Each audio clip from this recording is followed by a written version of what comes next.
All right, everyone in the chat here. Oh,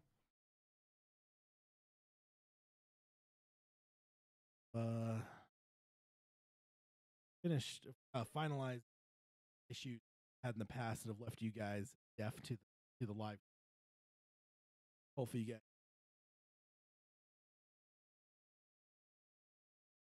Yeah, so sorry we didn't get too much of a heads up. Crazy weekend, I think. I actually, dude, like time's starting to blur. Actually, it was completely. If for some reason I felt like we recorded last week, just because how busy everything's been. Like I had to go check like the subscribe to the pod. Doing the math. Oh, okay, we are. Time's been good. Okay, so let's see. Mark, are you in the chat? Can you hear us? Okay, cool.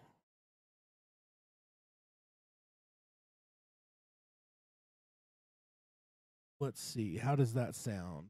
Turn up the live stream.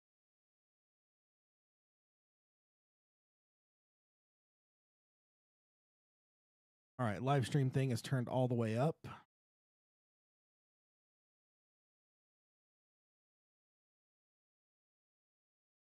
Okay. Is that any better, Mark? I have a little it has like a little slider thing that shows me the decibel level, but it's not a very good one.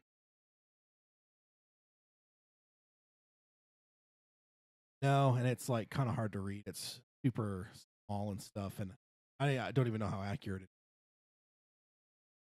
is. Okay, cool. Is that all right? Cool. We will hit the intro real quick and get started on roundtable number 53. 52, I think. No, I think we're at 53. I think 52 was last. Okay, so we'll go ahead and hit mute real quick, hit the intro, and we will be on our way.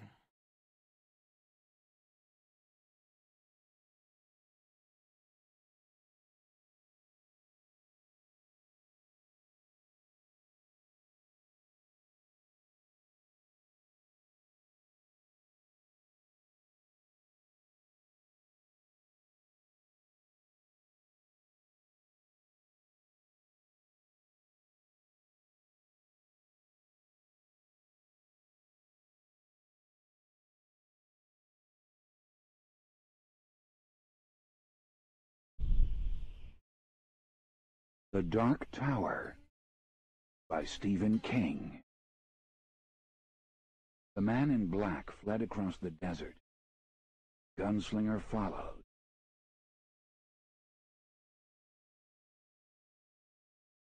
There are other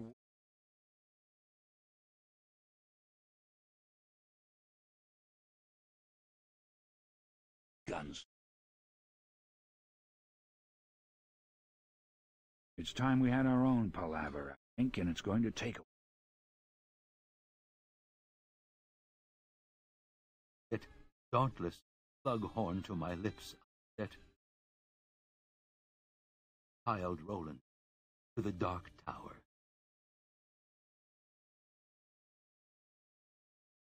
got caught.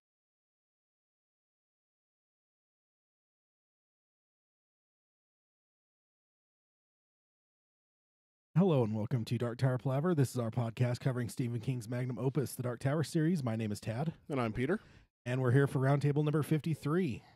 It feels like it's been a little bit because, or no, I guess I'm just looking at the when I was looking through our podcast to kind of see what episodes, because I did the Unfound Door. So I guess no, it's only been the last episode was a book club.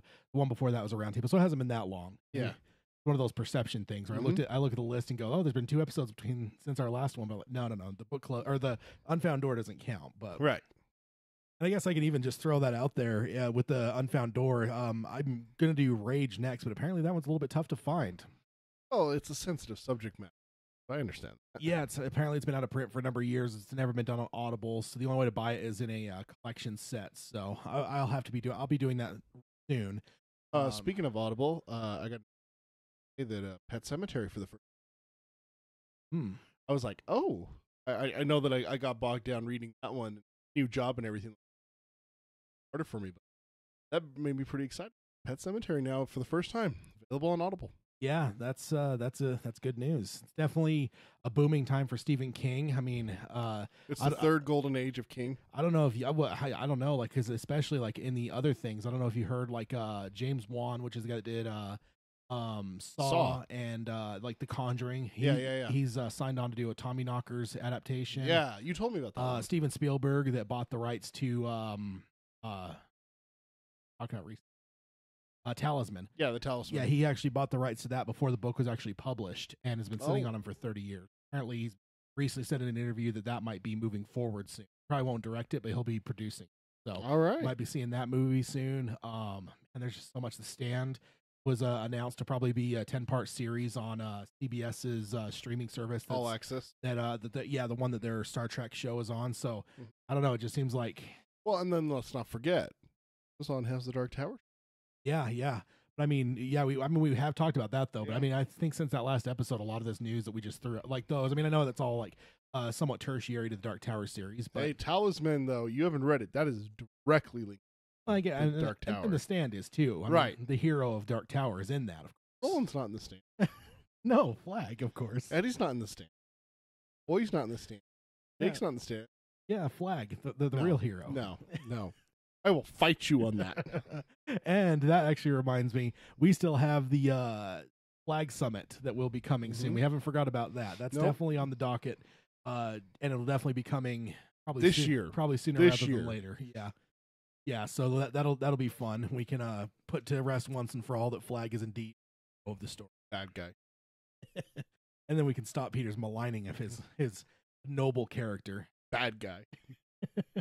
Okay, so yeah, that's just a lot of just some of the other like non-Stephen King or non-Dark Tower Stephen King stuff that's been going on, I guess. Like, if of course there's a lot of news. I mean, there's some rumors out there too of some other stuff, but well, I mean, then we also have to consider the stuff that has been announced. So I mean, not even just the new stuff. We have the stuff that's already been announced and is happening. Mr. Mercedes finished season 1 and was a great success. Yeah, they're already doing season 2, right? Yeah, I think you told me then that. It Part 2. It Part 2 is starting to get some rumors really started. I heard a casting room. Did some research, but found out that it was, but still got me kind of excited.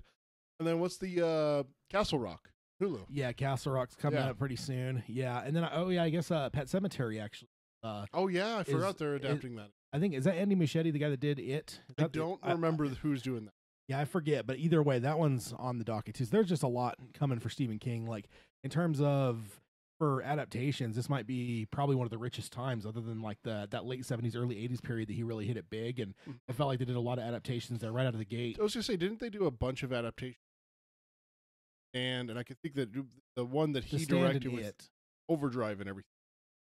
Rose Red was in the 90s. Shining. Cujo was in the 80s or 90s? Well, yeah, I think that one, I believe that was the 80s. So we got that like silver period where it's the middle, like 80s, 90s. We had a bunch of. And I think in the 90s you have a lot of stuff that might be nostalgic favorites, but not necessarily stuff that's. It's the ones that everyone always looks to when someone says Stephen King. Oh, his adaptation garbage. Yeah, you'll point to those adaptations. Because generally in the 90s, it was a lot of the like made for TV. They had a made for TV vibe. Stand off the top of my head. Well, Rose Red was also. I think that was in the later 90s. I want to say that was closer to our high school, but I could be wrong. Just in my mind, I want to say that it was right. It may be when I was in junior. That was a little bit in the later 90s. But yeah, you have that kind of stuff. I mean, of course, you also have some other stuff you can spell that with. I mean, in the early 90s, you also would have had Shawshank Redemption. Green Mile. Yeah, Green Mile. Green Mile was like 95, 96. No, I think it was like 94-ish. 94? Right around Forrest Gump. Yeah, right in that same ballpark. When Tom Hanks was God.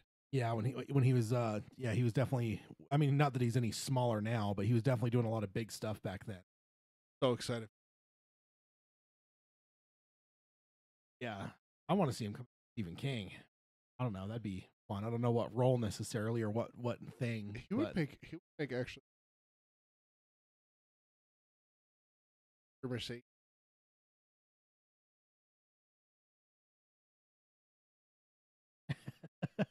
Imagine him being the talisman. Or what about even it? Or anything in it that he could play part 2? He could play a good. Oh, he's too old for that. Yeah, he's older characters. Isn't he pushing like 60? Like, have you seen a picture of Tom Hanks? Dude looks like he just came off of running across the country again. Oh, well. Man looks good. All of that tangent aside, I guess we can get into the openings real quick. I guess I think that's the longest we've gone without doing our intros. But I mean, I suppose all that stuff's somewhat tertiary again to like what the actual Dark Tower. But it's definitely a golden age for King, and it'll be interesting to see here this year. We'll see a bunch of stuff coming out, and then over the next couple of years, we'll probably see a number of things. I mean, I'm counting on the Dark Tower series being 2019. Everything we've been hearing, Amazon picking it up, and then like I don't know. If it's going to hit in 2019, I would imagine that we're going to be seeing some castings here in the next few months, maybe. Yeah, but, I would imagine. Looks like the audio is out. See, I don't know. This live streaming thing. I need to start looking into a alternate to it because I do not know why our live stream.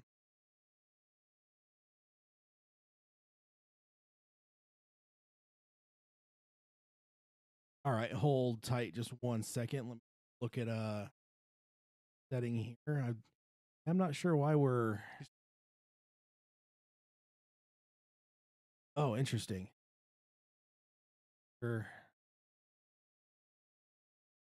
Hopefully, we don't have any. Let's see. I'm trying to think here.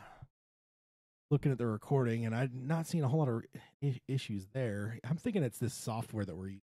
I think I'm gonna have to start looking into a secondary, some kind of other live streaming thing.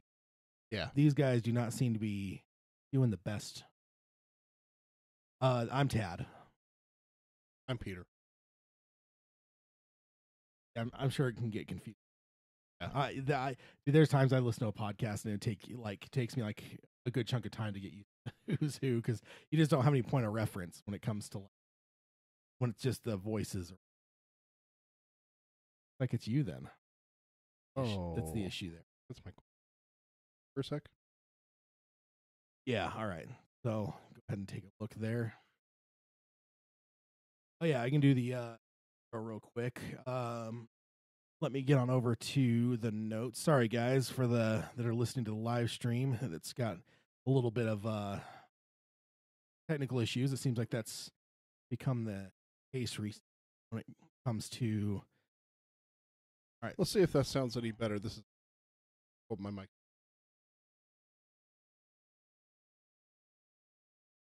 No, Mark, you're all right, because if the live stream is going to crap out on us, then we want to know that so that we know if we got equipment issues or if it's just live streaming issues. And ultimately, if we can't get it resolved, we may end up having to just not post the actual video and just go straight podcast. So no, you're not. I wouldn't say you're messing with the flow. It's actually helping us out. So thank you. 1 second. Let me plug Peter in with another cord here. I have some backup cord.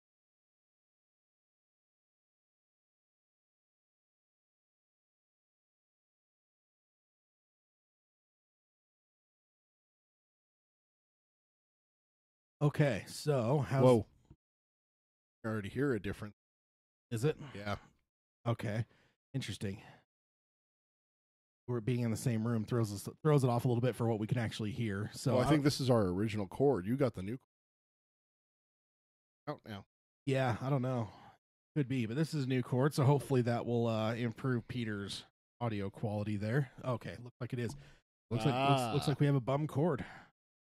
Which definitely can happen. So sorry about that, guys that are listening to the live stream, but hopefully it's all fixed now. And there we go. Thank you, Mark, for helping us out on that. I appreciate that, Mark. It's always hard to know what it sounds like on the other end. All right, so intros. Yeah, it's time to maybe upgrade all the cords just to be safe. We've been using it since what? The very first week. It was within the first 6 months that we upgraded to this sound system. But we still kept the because the first cords were just directly to your computer, huh? Yeah, so it's been a while though, so maybe it's time to upgrade everything. All right, so into the intros. First of all, I want to warn you guys about spoilers. I don't think we've said anything too up to this point that's super spoilery, other than, of course, the hero flag. But yeah, this is a spoiler podcast that we will spoil anything through the 7 primary books of the Dark Tower series. So if you have not read the 7 primary books, you may want to cry off this podcast and stick to book clubs. If you guys have read those books, you can go ahead and listen freely and not have to worry about anything. We may also dive into things like comic books and some of the side books and stuff like that as well. But we generally try to keep in the Dark Tower as much as possible. We try to make spoilers for other Stephen King works as minimal as possible. If there's ever any episodes that we're really going to spoil some stuff like that, I'm sure like the Flag Summit will probably be one that will. There's going to be some other talk from but generally you should feel safe so long as you've read the Dark Tower stuff. So if not, go over to our book clubs. If you haven't finished the series yet, go over to the book clubs and you'll be able to listen to our book clubs. And we always stay right where we're at or previous. Like right now, we're about to meet Balazar in the Leaning Tower. So like if you are in the middle of book 3, for instance, you could easily listen to all of our book club episodes and not have to worry about us spoiling anything. Next up, if you guys can find the podcast. If you guys are like listening through like when I post a show, I send like a link goes to our direct to our website. If you're listening that direction, you can also find us on like iTunes if you have an iOS system. In the podcasting, you could subscribe to us there. You could stream us on Stitcher. If you have like Android or anything else, there's a number of podcast apps out there. You can find us and subscribe to us on any of those. If you could be so kind, if the app that you're using allows you to rate and review us, if you guys can do that, that helps us a lot, because that's the way generally people might find a new podcast is like ratings, reviews.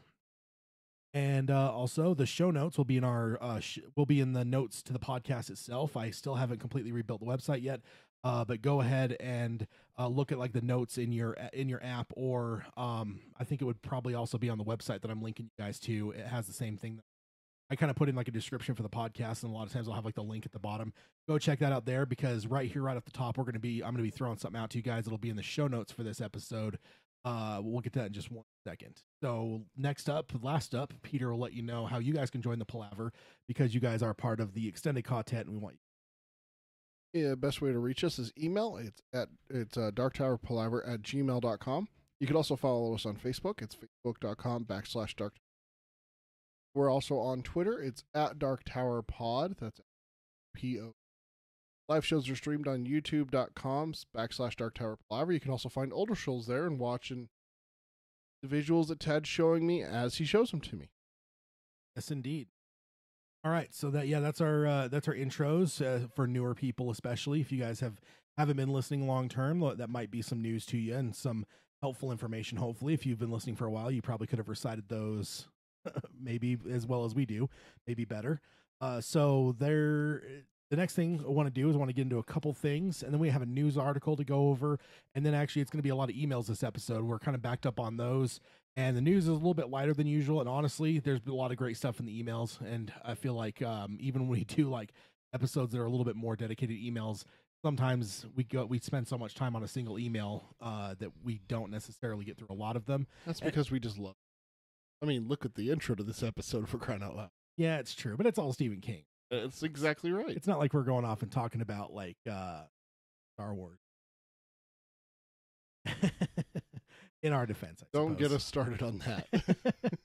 Okay, so the first thing I want to mention, there's a few things we mentioned at the tail end of the last episode, which is a book club, but we wanted to throw it out on here because we know there's some people that hold off on the book clubs for whatever reason. Either they might be reading other books, they might want to save them for when they're reading the series next. So in general, if you don't listen to the book clubs, this all might be new. First of all, we want to let you guys know that a schedule change is coming soon. Probably it will take effect So basically, Peter changed jobs, and with the new job comes a new schedule. So the weekends won't be as open as they are currently. So and as they have been pretty much the whole length of the show, we basically always kind of had the same scheduling. So generally, Peter is figuring out the dates here. But basically, what it sounds like is what we'll probably end up doing is it's like some other shows I've actually listened to. We'll probably end up live streaming like midweek, probably like on a Thursday night. Thursday evening, and then the shows then at that point would then be posted most likely probably like maybe even like Sunday morning or at latest probably Monday morning. So now rather than having a midweek, you guys will start seeing if you're listening like in the podcast realm where you're downloading the show and stuff, you'll be seeing the shows more at the beginning of your week versus the middle of your week. So instead of hump day, you'll be getting us on Monday. Yeah. So I'm in training until the 11th of May. So my new schedule starts the 14th, which is Monday, and we record that following weekend is where we normally record. So we'd be looking at about the 17th live show. Okay. So yeah, so just be aware of that. To be aware that you're so the if you're generally used to finding us, what is it, Wednesday morning that you guys usually see our shows hit late Tuesday night or whatever. Just know that you'll start to see that change, and then if you're doing live streams, maybe like Thursdays after work for you guys. If you guys are in the U.S., maybe chill out and listen to us live stream if you want. It would definitely probably be a little bit more regular, just because of the way scheduling works. It probably will be a little bit less helter skelter as it has been with the weekends, where you bounce around between Friday, Saturday, Sunday, different times of the day. So it may actually help out in terms of having a more regular schedule. But yeah, we do apologize for the international listeners. That will kind of tie our hands in terms of doing more like earlier things that would work for you guys. So we apologize about that. But we'll see. The one thing that we are going to look into, it's something that I actually haven't thought about. I got my official schedule, and it's not until the afternoon, not until Central Time. So if we do end up doing a show a little bit earlier, if we end up, for our international listeners, we could actually do a show before I go into. That's still definitely a possibility. Like I said, I haven't even talked to Tad about that. Got my schedule and everything like that worked out this past week training, so that is still a possibility for us. But I like what Tad said, we both talked about it, and Thursday being a day off for me, it's real easy for us to do a set schedule for us and have it where everyone knows kind of. But we are still going to consider our international listeners. We know there's a lot of you guys out there. We want to make sure that we have, especially if we're going to do like a live. I want to call it. Yeah, indeed. So that's hopefully, if you guys have missed the book clubs, that is news for you guys. So hopefully that'll be a welcome change, at least more regularity. And honestly, I even wonder if some people might enjoy if they like to listen to us either on their way to work or even at work, depending on how they work. Maybe it might be better to have us right at the beginning of the week rather than midweek. I mean, I don't know.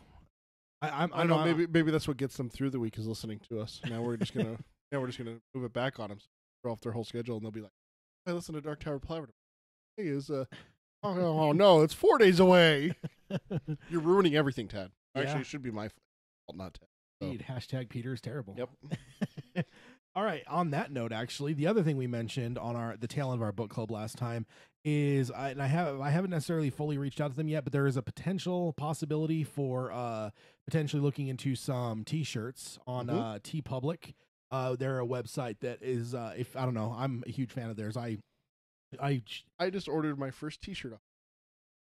Oh, really? Today. Oh, man. I was thinking about it this morning for some reason because I was actually putting on a shirt that was one of theirs. And I'm like, how many I have? And my estimation is I probably have at least 20 that I bought over the years. Yeah, let me clarify. I've ordered from TeePublic, but for my wife or for you, I've never ordered myself a shirt off of there. So we'll see what happens when it gets here. But so basically, we had apparently we have been hitting some areas of trending and stuff that kind of opened up some eyes with like TeePublic to reach out to us and look at. So TeePublic, they generally have like stuff that artists can post. Like, if you're someone that's doing like Dark Tower art and you wanted to maybe just have your art put on a T-shirt and sold, TeePublic would allow you to do that. And the other thing they do is like podcasts and stuff.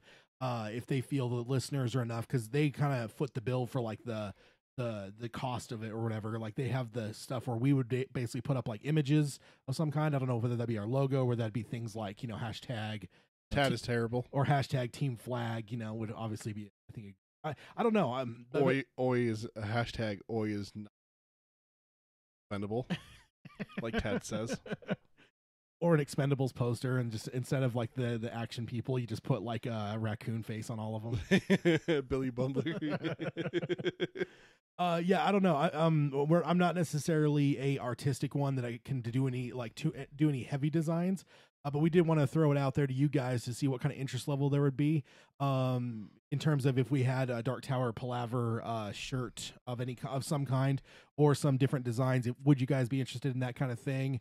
Because I don't really want to get into pursuing it with these guys if you guys aren't interested, because it's kind of at that point somewhat pointless. It would mostly probably be podcast centric. If there was any listeners out there that were more artistically inclined that wanted to come up with some designs or something, I don't know how that would work necessarily, but maybe reach out to us on that. But also just let us know what your guys' interest level would be on something like Dark Tower Palaver t-shirts.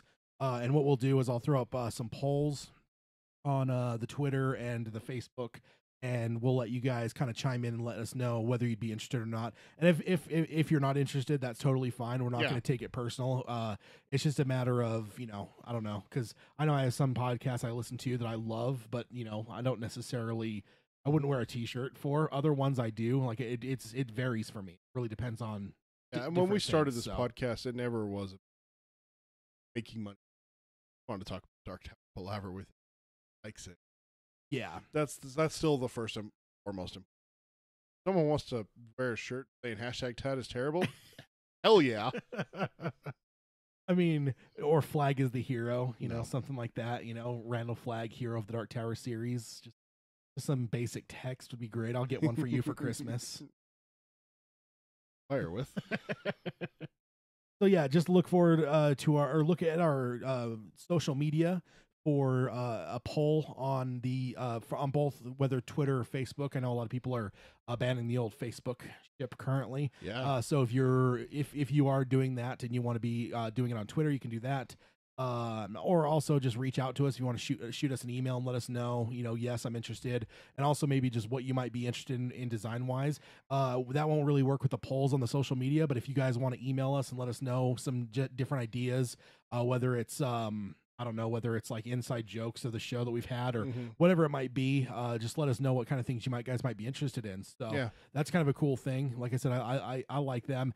If you're into nerdy stuff, I would highly recommend checking them out. And this isn't like an ad. They're not paying us for this, but legitimately, they're just one I legitimately believe in. It was actually a podcast I was listening to, started doing something through them, and it was just a gateway drug for me where it was just like, oh, look at this cool Star Wars shirt. Oh, look at this cool Stranger Things shirt. Oh, I mean, I have a Randall Flagg shirt from them. I have Crimson King shirt from them. They have some they have some stuff that's Stephen King related. So I think I have a Pennywise shirt from them. So there's some cool stuff on there for Stephen King fans, even if we don't start doing stuff on there. So yeah, they're great though. They are.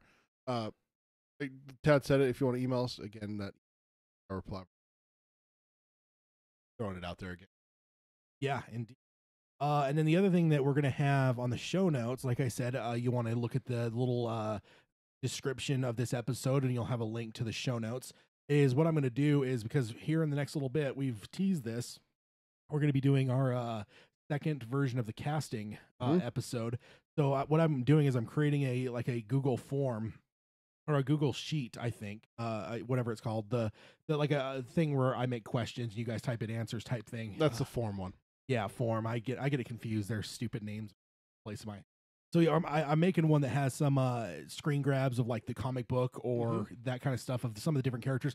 So we're going to focus it on Wizard and Glass, because that is most likely, that is what they're starting with.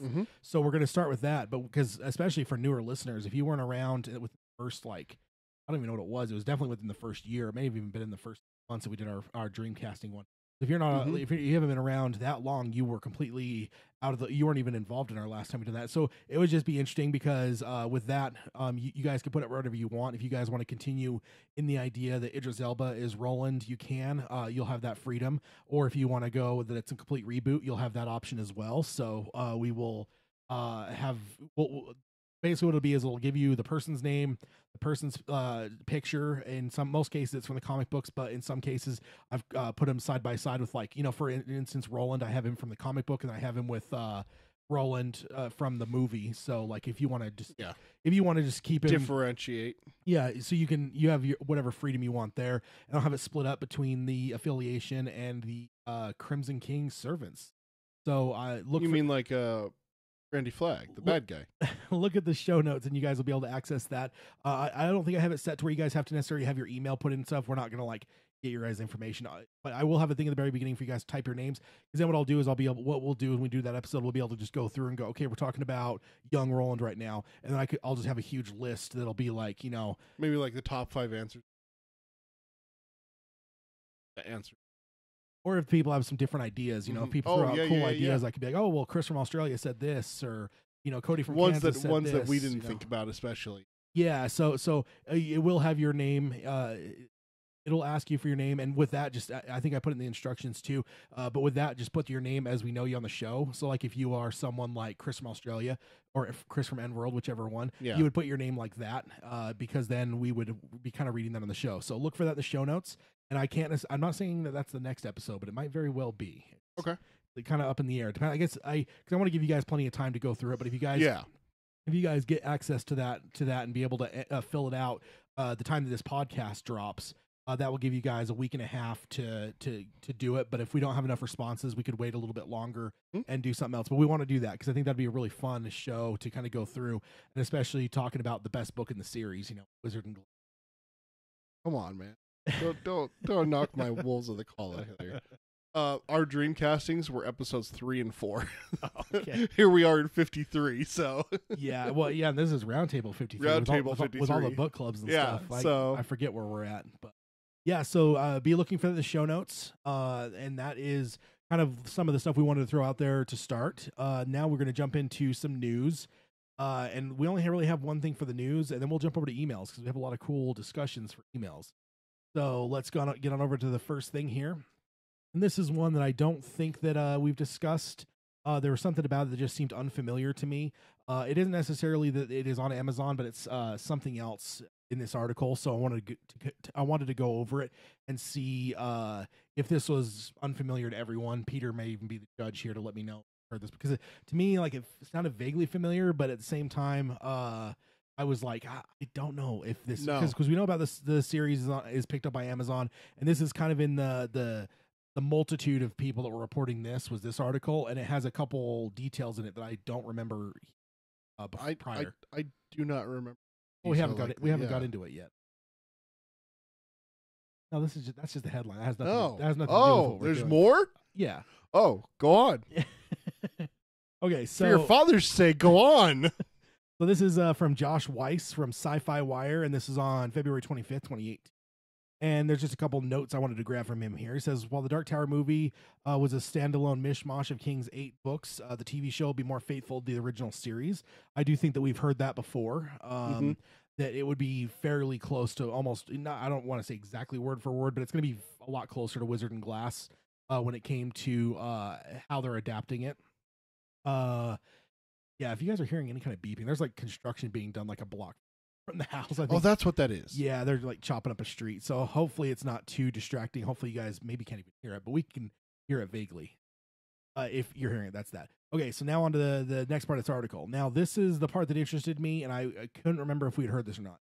And this is a quote. It says, "It is very, very close adhering to the Wizard and Glass novel and parts of the Gunslinger novel." The film director Nikolai Arcel told IndieWire over the summer. So this is back when they were publicizing the movie, but I'm not sure if this slipped by us. And then he goes on. Nikolai goes on and says, "That was exciting to be even more okay, now we're going to be able to lift lines directly and write characters exactly as they are, which as fans was exciting in a different way."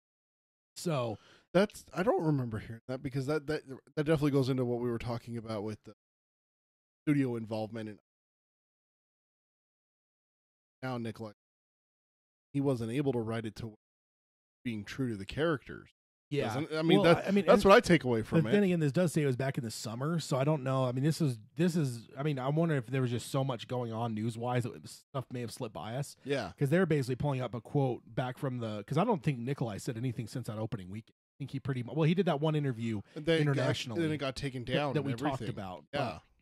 Ever since then, I think he's been fairly silent on this front. But I do not remember them ever writing directly, because he says it almost word for word, basically, that we're going to be more true to the characters. We weren't able to do that in the film. Yeah. And that just makes me think that, again, what we talked about, don't do that. Yeah. Don't do A, B, and C, which is Nikolai wants to do. So Yeah. That really goes back to that, and that makes me really excited more. No, I don't remember. Okay. There's one other thing here, and this is an interesting little nugget.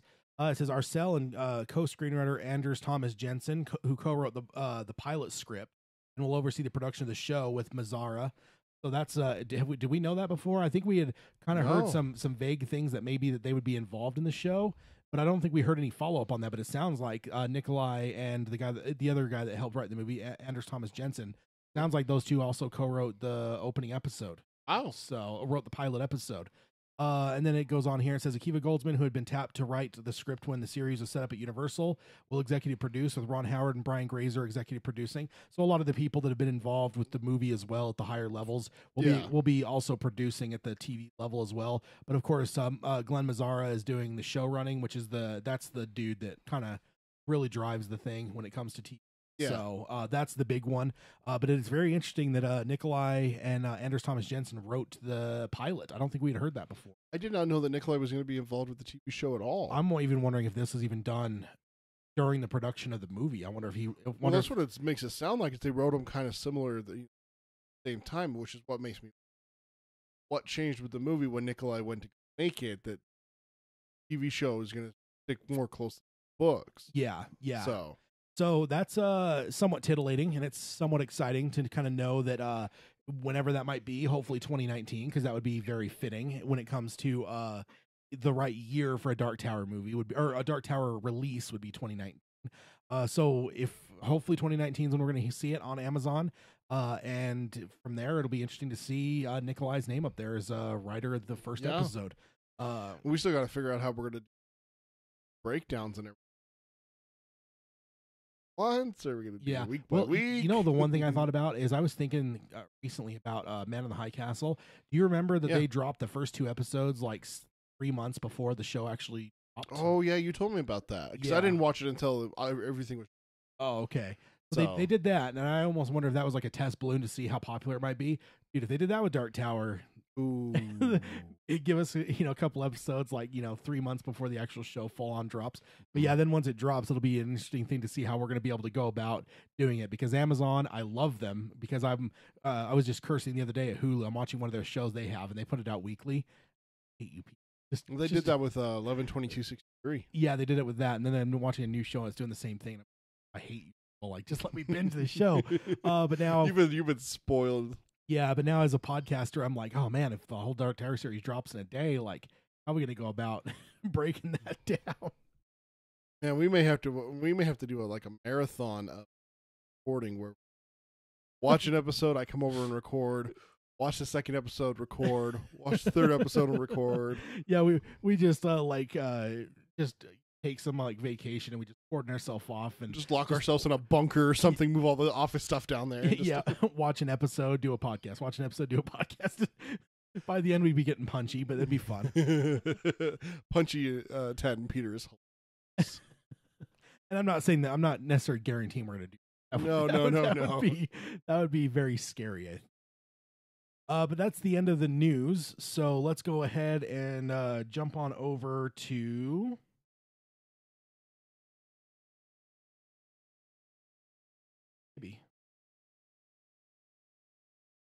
Oh, isn't working. Yeah.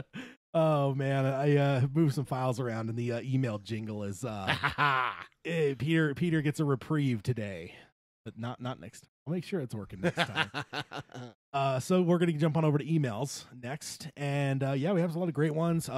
We're also, as we always generally say, we're always way behind on these, and we somewhat apologize for any dated references and how those might reflect on how long sometimes it takes.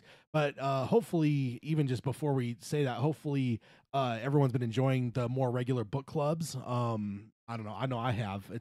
It's been fun, especially being in the second book, which I love so much.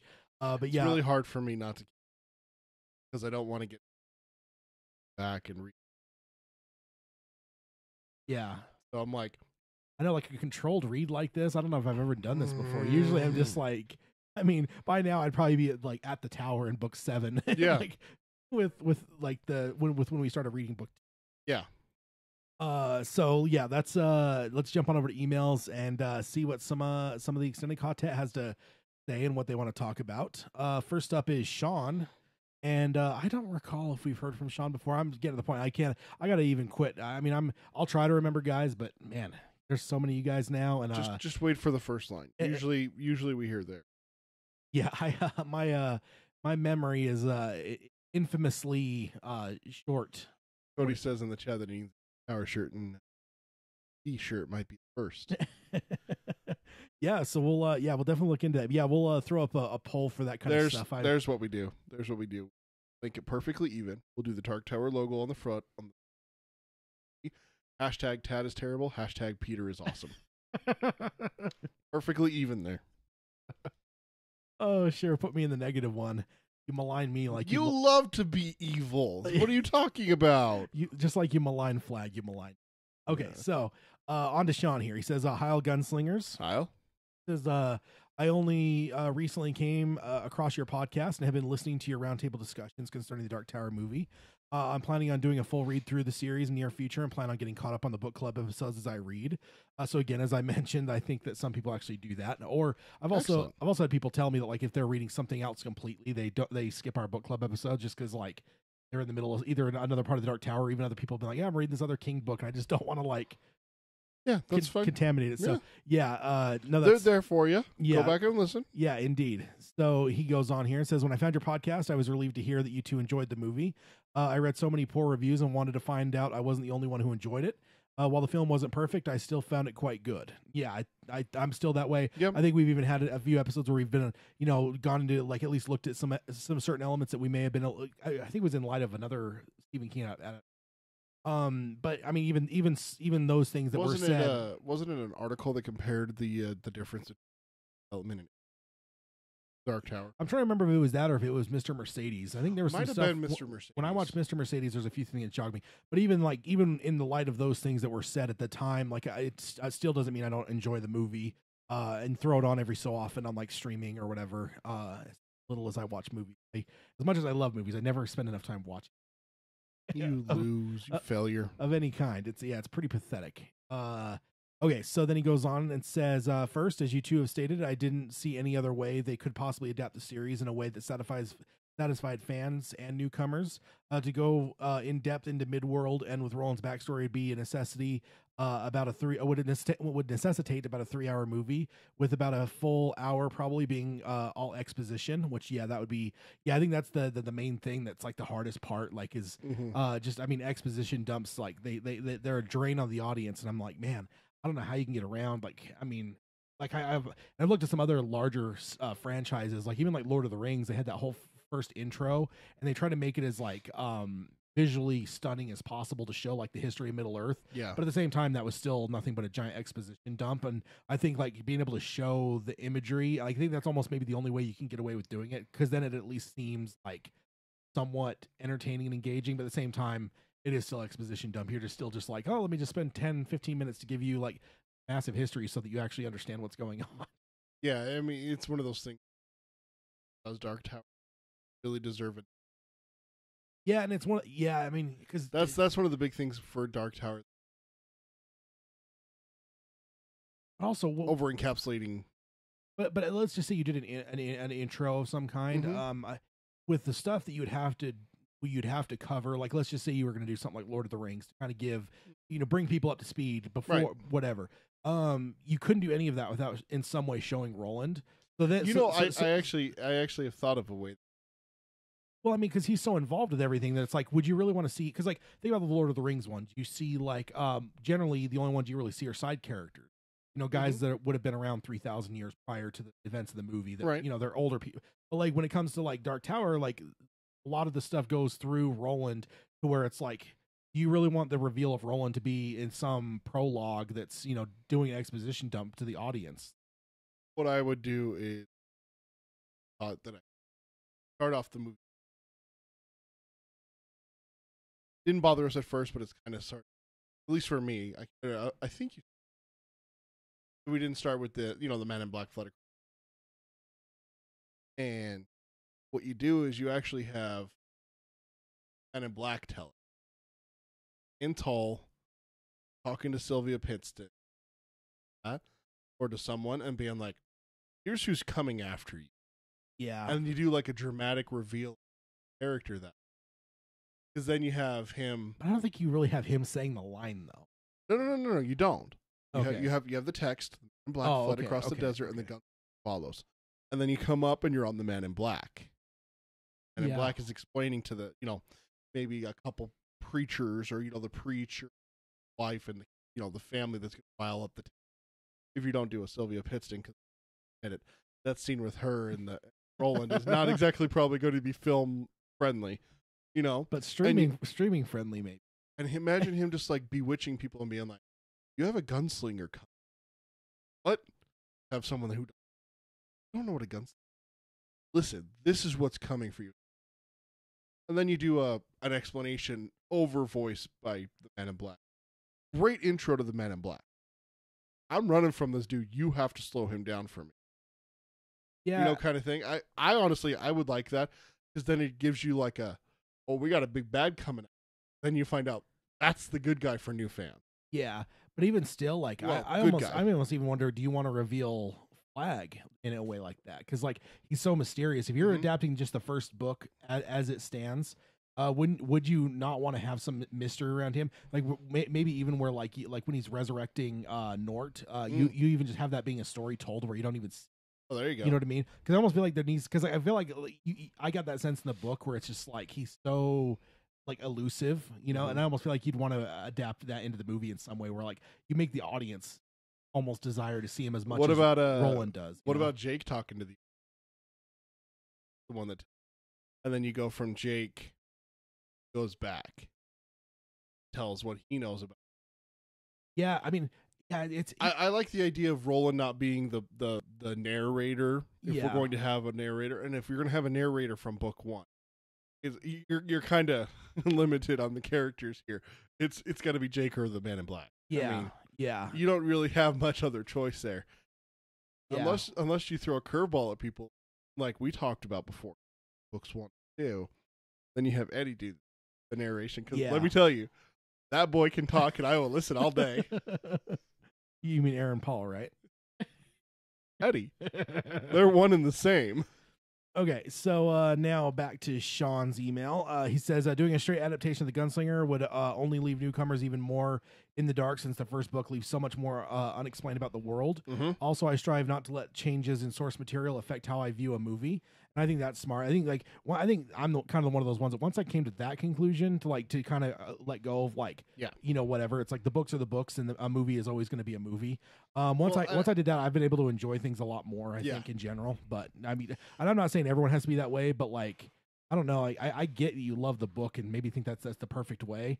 And I mean, I'd agree with you when it comes to Dark Tower. The books are the most perfect telling of the story, but it's always going to have to be different for a visual medium. Well, it also goes back to the fact that I know that we got tired of us saying that not a book adaptation, sequel. Yeah, and they're still going to be like, well, it still needs to be closer to the source material. I do understand. Fresh off the press, I do understand that there was a lot as a fan of it, but I'm with you now. I've learned long ago. I think it was like the 6 Harry. You know what? I got to stop comparing the book 6 of Harry Potter to book 6 movie adaptation. They're not in the ballpark. Not even. Yeah. Then he goes on here and says, while it is fun to see the book play out on the screen, I accept the changes that will happen. Yeah, I agree. And he goes on and says, in your last episode, you dove into an article comparing the Dark Tower to It, so maybe this is the one that we were talking about. There it is. Oh, let's see. Now Cody's saying it's copy. I'm not sure what's going on with our live stream. I'm gonna have to definitely look at the software we're using. It wasn't the cord. Maybe it's your cord now. Yeah, I'm not sure. Stop the stream for a split second, then try to start it back up. I wonder if it's just something weird with how we're connected. Okay, let's see if this is any better. And yeah, I think we're gonna have to go to new technology to find it. I'm sure there's going to be some other things out there live streaming for YouTube. If worst push comes to shove, we can just go back to Mixler, which we were prior. Were we? Yeah, I know we had a lot of luck with them. Like we did them with when we were doing like the call-in shows. Oh yeah. And I know they're pretty. They're generally pretty good, but this software, I mean, generally it's been good, but the like the 20% of time that it's not been good, it's generally been kind of annoying. So sorry about that if it's still choppy for you guys that are here in the live stream. So then back to Sean here. He says, I remember seeing those articles myself, and I was rather annoyed by the general view in those articles that it managed to do what Dark Tower failed at. While I loved it, I found it to be a better overall movie and adaptation. I found it to be a better overall movie and adaptation. I don't think it is fair to compare the two. It was always going to have an easier time being successful than the Dark Tower. And yeah, I totally agree. I think we even talked about that a little bit when it came to like the nostalgia built in and stuff. I mean, like Beauty and the Beast had come out the same year, and like that came out within the same close time period of the miniseries. Oh, they came out the Beauty and the Beast 2 years apart. Yeah, so it's like 91 for the miniseries, 93. They were the same year. It's one of those things where like you're dealing with the same group of people that grew up watching Beauty and the Beast and getting scared by it that are now adults going for nostalgia, you know what I mean? So it's like that was and then also it's just like what's more iconic in Stephen King's universe than Pennywise the Clown? I mean, maybe Jack Torrance because of the Kubrick movie, but in general, like one of the most iconic things in Stephen King's pantheon is Pennywise. So yeah, that's just one of those things. Yeah, it was that thing was going to be a success no matter what. I think we were even pulling our hair out. I don't know if we ever mentioned it on the show or not. But me and you, like all the times that it just kept going through all these different issues with like studios not wanting to finance it, not whatever. I'm just like, I was always pulling my hair out going, dude, you guys have a massive freaking hit on your hands that is going to make buku freaking bucks. Just make the damn movie. And well, I mean, if you're just going to talk, what's your purpose? The one that barely came out, Ready Player. That book was specifically written to stroke people's nostalgic gene. Yeah. You know, the nostalgia in you and everything like that. The reason my wife wants to see it, Iron Giant's in the trailer. That's it. Yeah. She doesn't give a damn about the plot. She wants to go see another movie with Iron. Yeah, so it's just one of those things that, it was always definitely going to have an easier time when it came to box office success. And it was even one of those things, like, the studio still wasn't sold on it, because up until, like, a few weeks before the movie, they still hadn't greenlit the sequel. I think they greenlit that, like, a week before it came out, because I think the pre-sale tickets... screenings and stuff like that, too. And the pre-sale tickets and the social media, like, engagement, like, it was one of those things they knew, even before it came out, like, within a week, that they knew it was going to be a big hit. But it's, like, one of those things, us Stephen King fans, it's not that hard to know. This is going to be a hit, man. There's always those the like 3 to 5 Stephen King products that everyone goes, I haven't. Like that, you know. And then there's also and like, it's probably one of the top of the list. It's going to be that's what I was saying, 3 to 5. Usually people look at, and I know me and you are on this list. Stand. We cannot understand how there hasn't been another Stand. But the Stand, I don't think it has the same iconic thing outside of King Reader. But like, no, it doesn't. But I'm talking straight King readers here. Yeah. The big ones have got to be it, and then a lot of people, I mean, us included. Where's our Dark Tower? Yeah. You know, those 3, and then there's a couple others outside of that. I mean, I've seen people calling for a remake to The Shining or a sequel, and that's the other one. Yeah. We're getting a Dr. Sleep movie. Oh yeah, now. We are getting Dr. Sleep too. That was the one I was forgetting. But when it comes to it, though, the reason I knew it was going to be so potent for box office and so big was it's one of those things that, like, this is so big it transcends Stephen. Like, non-King readers. I see what you're saying. Non-King readers know what it is, and they love it. I mean, a lot of people. There's an entire generation of kids scared by Tim Curry's performance, and like, I don't know. So it's just one of those things. I knew it was going to be a big hit. So it's frustrating that, like. Yeah, and also then again to compare it to something like Dark Tower, that we even know that in the Stephen King realm, there's a lot of people that don't in the Stephen King realm that don't read Dark Tower. Yeah. So yeah, it's just one of those things, a niche thing with a far like a more complex world versus a fairly straight up movie that's like that has a lot of exposure. If there's a Stephen King, what's the number one? Maybe not or redone. Man. I mean, like, we saw Carrie get a remake and everything. Yeah, honestly, and I think we mentioned it on some episodes. I did it on my episode a little bit. I talked about it with The Shining. I'd love to see a Shining a modern day with all the money put behind it and all the special effects you would need, and do an actual adaptation of the book. I mean, we're not remaking Kubrick's movie. We're just adapting the book the way that it was in the 90s. I mean, I know that one fell flat, but that was like as cheesy and made for TV as possible. Give me all the technology to do an adult version of the Shining book. Yeah, adaptation. Give me a full-on R-rated thing. Do a streaming thing. Give me like a 5-6 episode limited series to really extend it out and really drag out like the whatever, and then just give it to me, man. And like honestly, give me those the 2 hedge animal scenes. Like those are some of the most terrifying. I was just mentioning that to someone recently. That's some of the most terrifying stuff I think that King's ever written. And I don't that's not a spoiler necessarily, but there's some stuff in there that's like terrifying. Goes right up in there with some of the other stuff with like I don't know, like I think of like the tunnel scene in The Stand. Like there's some stuff that really gets to me when it comes to just terrifying. And so when it comes to it, we with what Sean's saying, I think we agree. It's definitely has an easier time to get where it needs to get than the Dark Tower does. Yeah, you got to read what Cody just wrote.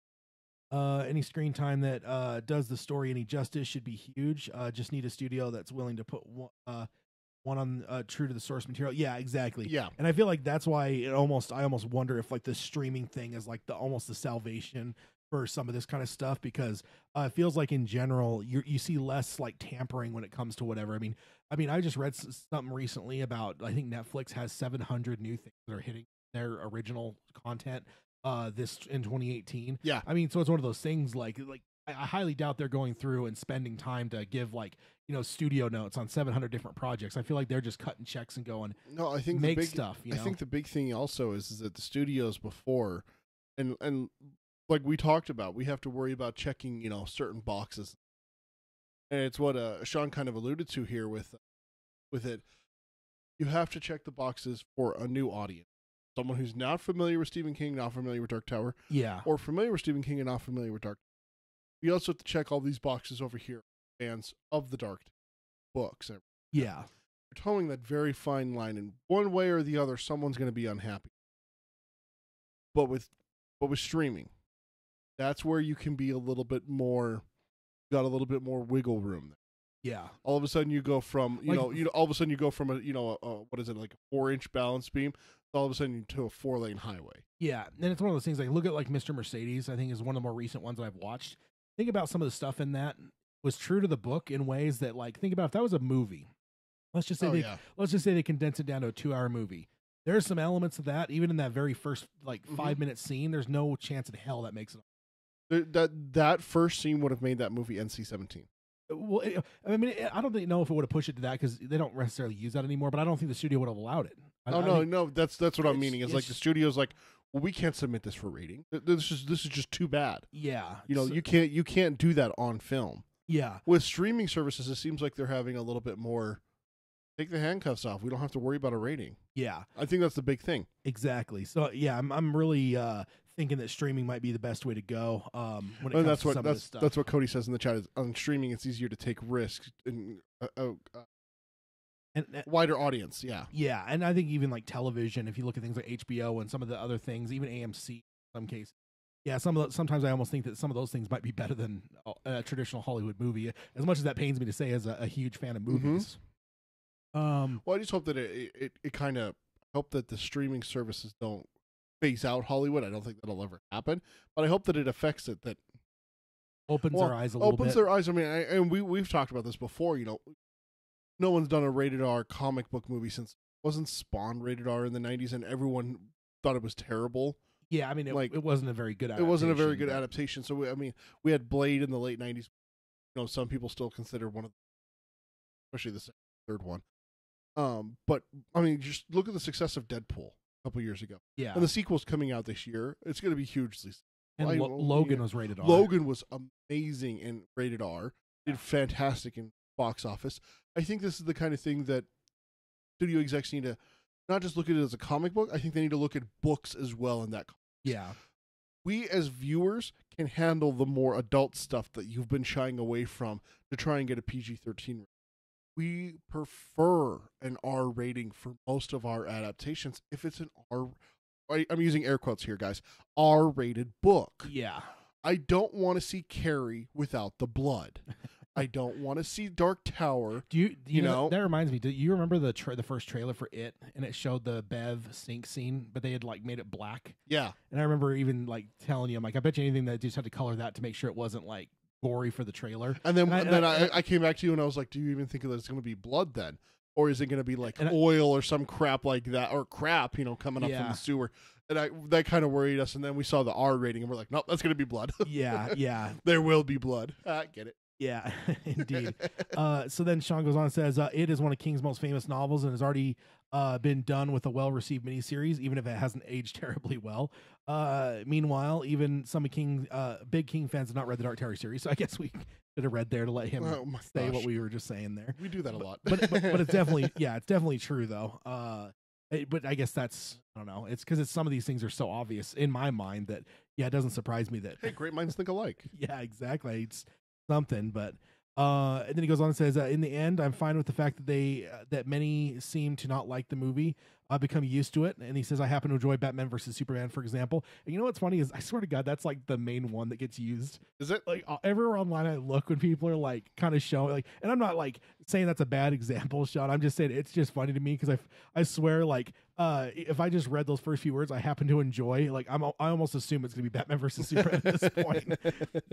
Because, I mean, that was definitely a very divisive movie. And I mean, I guess you can even go to the point of, like, The Last Jedi has been the same way. So, I mean, yeah, that's just one of those things, like, I don't know, nothing's universal anymore, it seems like. But, no, I'm with you, though. I mean, well, it's kind of like what we talked about with the critics when it came out.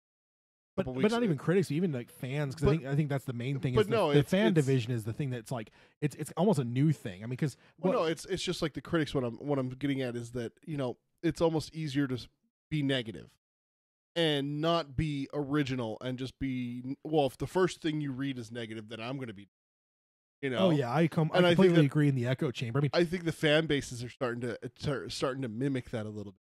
You're always going to have someone who. Yeah. I mean that's going all the way back. I knew people who hated Lord of the Rings that loved the books. Yeah, that's going to happen with any series, especially any adaptation. Yeah, but I think that it's getting worse now because, like you were saying, the echo chamber. I think it's easier to just agree with someone than try and fight, especially if you've talked about it. The Dark Tower subreddit is a place you don't go if you like the movie. You don't go post that because what's going to happen? Yeah, they'll just go out. I mean, they'll just like start bad mouthing you. It's just and that's the thing is that no conversation, just bad you bad mouthing and everything. And that's the thing that we've talked about it before on our show and everything like that. You have a different opinion? Bring it. We'll talk. Yeah, we're never going to put you down because of what you like. Yeah, no. If you didn't like it, Sean liked it. We liked it. But if you didn't like it, hopefully by now that you're totally welcome and welcome to voice your opinions. Exactly. Because, yeah, that's we want that. We want it to be a respectful enough on all sides to be able to disagree. That's the beauty of life. It's the reason we called it Dark Tower. It's everyone can come and join. It's not Dark Tower, Tad and Peter. Well, the only thing I would say is if you badmouth Flag, then I'm gonna have to take it. I badmouth Flag every episode. What are you talking about? Exactly. Hold it against you.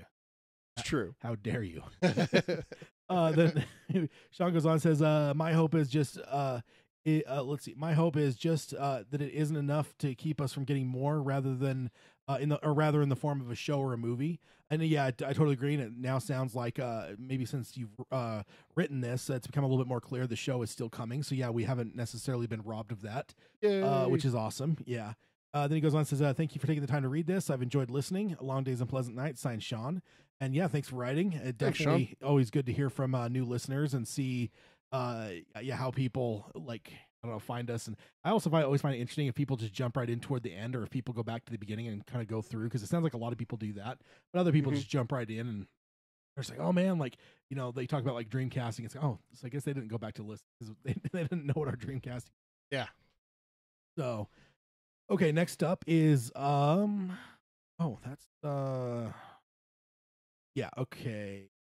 something out of order here. Okay, I see what it was. The thing I had was one I read one out of order for some reason. I think it was because of a conversation that we were having. And there we go. Sorry about that. So now next up is Joshua from Louisiana. And he starts off and says, "Heil Podslingers." Heil. I don't know which I like better, Podslingers or word slingers. I don't know. I like them both. I just can't decide which one I like more. Yeah. Then he goes on and says, Joshua from Louisiana just finished the live commentary. I loved hearing your thoughts in comparison to my own. I wasn't able to listen and watch at the same time, so next time I watch the movie, I'll have to play it again. Hell, maybe even tonight. I don't have the DVD yet, so I haven't had a chance to check out the deleted scenes. It's definitely something worth getting.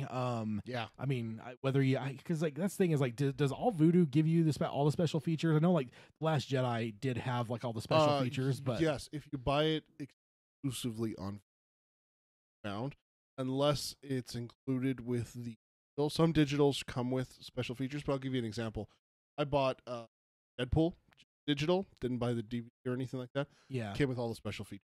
Okay. Last Jedi. I'm just hoping that like as discs, I don't want to say they're getting phased out, but in general, a lot of people are moving on to like digital. I'm really hoping that it doesn't lead to like a reduction of people's access to special features. You told me to go watch The Last Jedi delete just because I just. Yours was a digital copy from discs. Many disc. Ted's obsessed with collecting different versions of. Yeah, I'm a completionist. Got 5? Four. 4 for the last. The digital copy that you put on your Voodoo, because I have that. Does have the. Okay. So I'm just hoping. Hopefully, everyone would have access to that if you guys have moved on from discs and are in the digital. Because that'd be a tragedy to lose some of the special features in my opinion. Nice thing also is that not being which is still fine, as long as it's accessible to people. I'm all about it. Just so long as that stuff's there. I actually I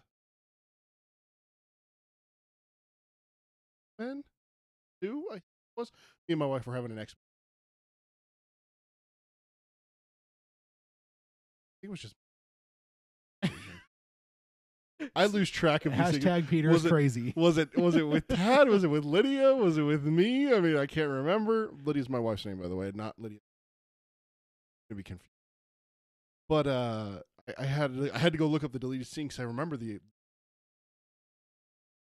Yeah, especially older stuff. But I mean, with newer stuff, I'm hoping that people still have access to that stuff because it's always great. They should. Then Joshua goes on and says, I am over anxious to hear more book clubs. So again, a little bit of a somewhat dated email. Hopefully, you've been enjoying the more regular book clubs. That's what sucked me into your podcast. I listened to all the book clubs because I was on book 4 and 5 when I discovered you. I had endured a few months before I could listen to the roundtables. Can't wait to hear what you think of the rest of the books. So again, I guess even that's a good little insight into people because I love being able to have an outlet for people that haven't finished the books. Does that remind you of anyone? Book 4 or 5 when he started listening, but only a few months later he was able to listen to the roundtables. Does that remind you of anyone, Ted? I think in general people get through them pretty quick. I don't think that people necessarily string them out too long. In general, exactly. Yeah, it's definitely one. Maybe we'll even add that to it. I still got to get the general questions and have those posted somewhere so that when new listeners join us, they can have the questions to answer. Maybe we'll add that too, as like how long did it take you to read the series? Yeah, and from people. Then he goes on and says, I'm sure you'd be proud to know that you aren't the only Dark Tower podcast out there. I do listen to another podcast that is doing a read-through, cry your pardon, and that's not at all something to say. We're totally okay. Yeah. I love the other guys out there doing Dark Tower stuff. It's awesome. I think that like I don't know what is it, like the variety is the spice of life type thing. Yeah. Like I don't know. I there's other podcasts like different like things like Star Wars podcasts, and I feel like they're always just like backbiting each other, and it's just like this constant like. Whatever. I'm not into that at all. Like I don't see other Dark Tower podcasts as competition or anything. Like it just means more content out there for people. And well, that's one of the reasons why we chose this Star Wars nerd. We're both big sports fans. Love movies, both of us. And we looked at it as there's a ton of content for almost everything that we like, except the Dark Tower. I mean, I think you told me there was only like 3 or 4 podcasts. No, I think there was only one other one when we started. Oh, yeah, because one of the other ones had just barely stopped going. No explanation, just was gone. It had been a few months since they'd put out an episode. And you're like, man, if they ever get to greenlighting a movie, it'd be fun to have a podcast. one of the first thoughts we had. I was like, dude, man, being able to talk about Dark Tower anytime I hang out with you, yeah, I'm down. Let's just record it this time. I mean, that's the only difference between Tad and I's friendship is that when we get together, these conversations happen naturally. Just now we're talking with a microphone microphone each. Yeah, and it's inevitable either way. So yeah, but no, in general, if you guys listen to other ones, we definitely don't hold that against you guys. In fact, we would welcome you guys to check out other stuff because I feel like everyone's bringing something different. I feel like everyone's going to have a different way to approach things, and absolutely, you know, it. Yeah, I mean, so long as they're not over there telling you guys that Randall Flagg's the bad, that would be the bad guy. That would be really bad. I mean, it's bad enough you have to hear Peter saying these. I don't want to have you guys going off to other podcasts and hearing these lies multiplied. Is the bad guy. Hashtag Peter's crazy. And then he goes on and says, it is a great podcast. But when I listen to you guys, I feel like I'm having a beer with friends. Sup? Yeah, you know, I've actually heard that a few times too. I feel good. Yeah, I feel like I don't know. Maybe I think some of it may have to do with the fact that we've been friends for so long, and it just, I don't know, whatever. Do you realize this year is 17 years? Yeah, I know. It's 17 years I've known Christ. How am I still alive? It's just my patience. It's what's kept you alive.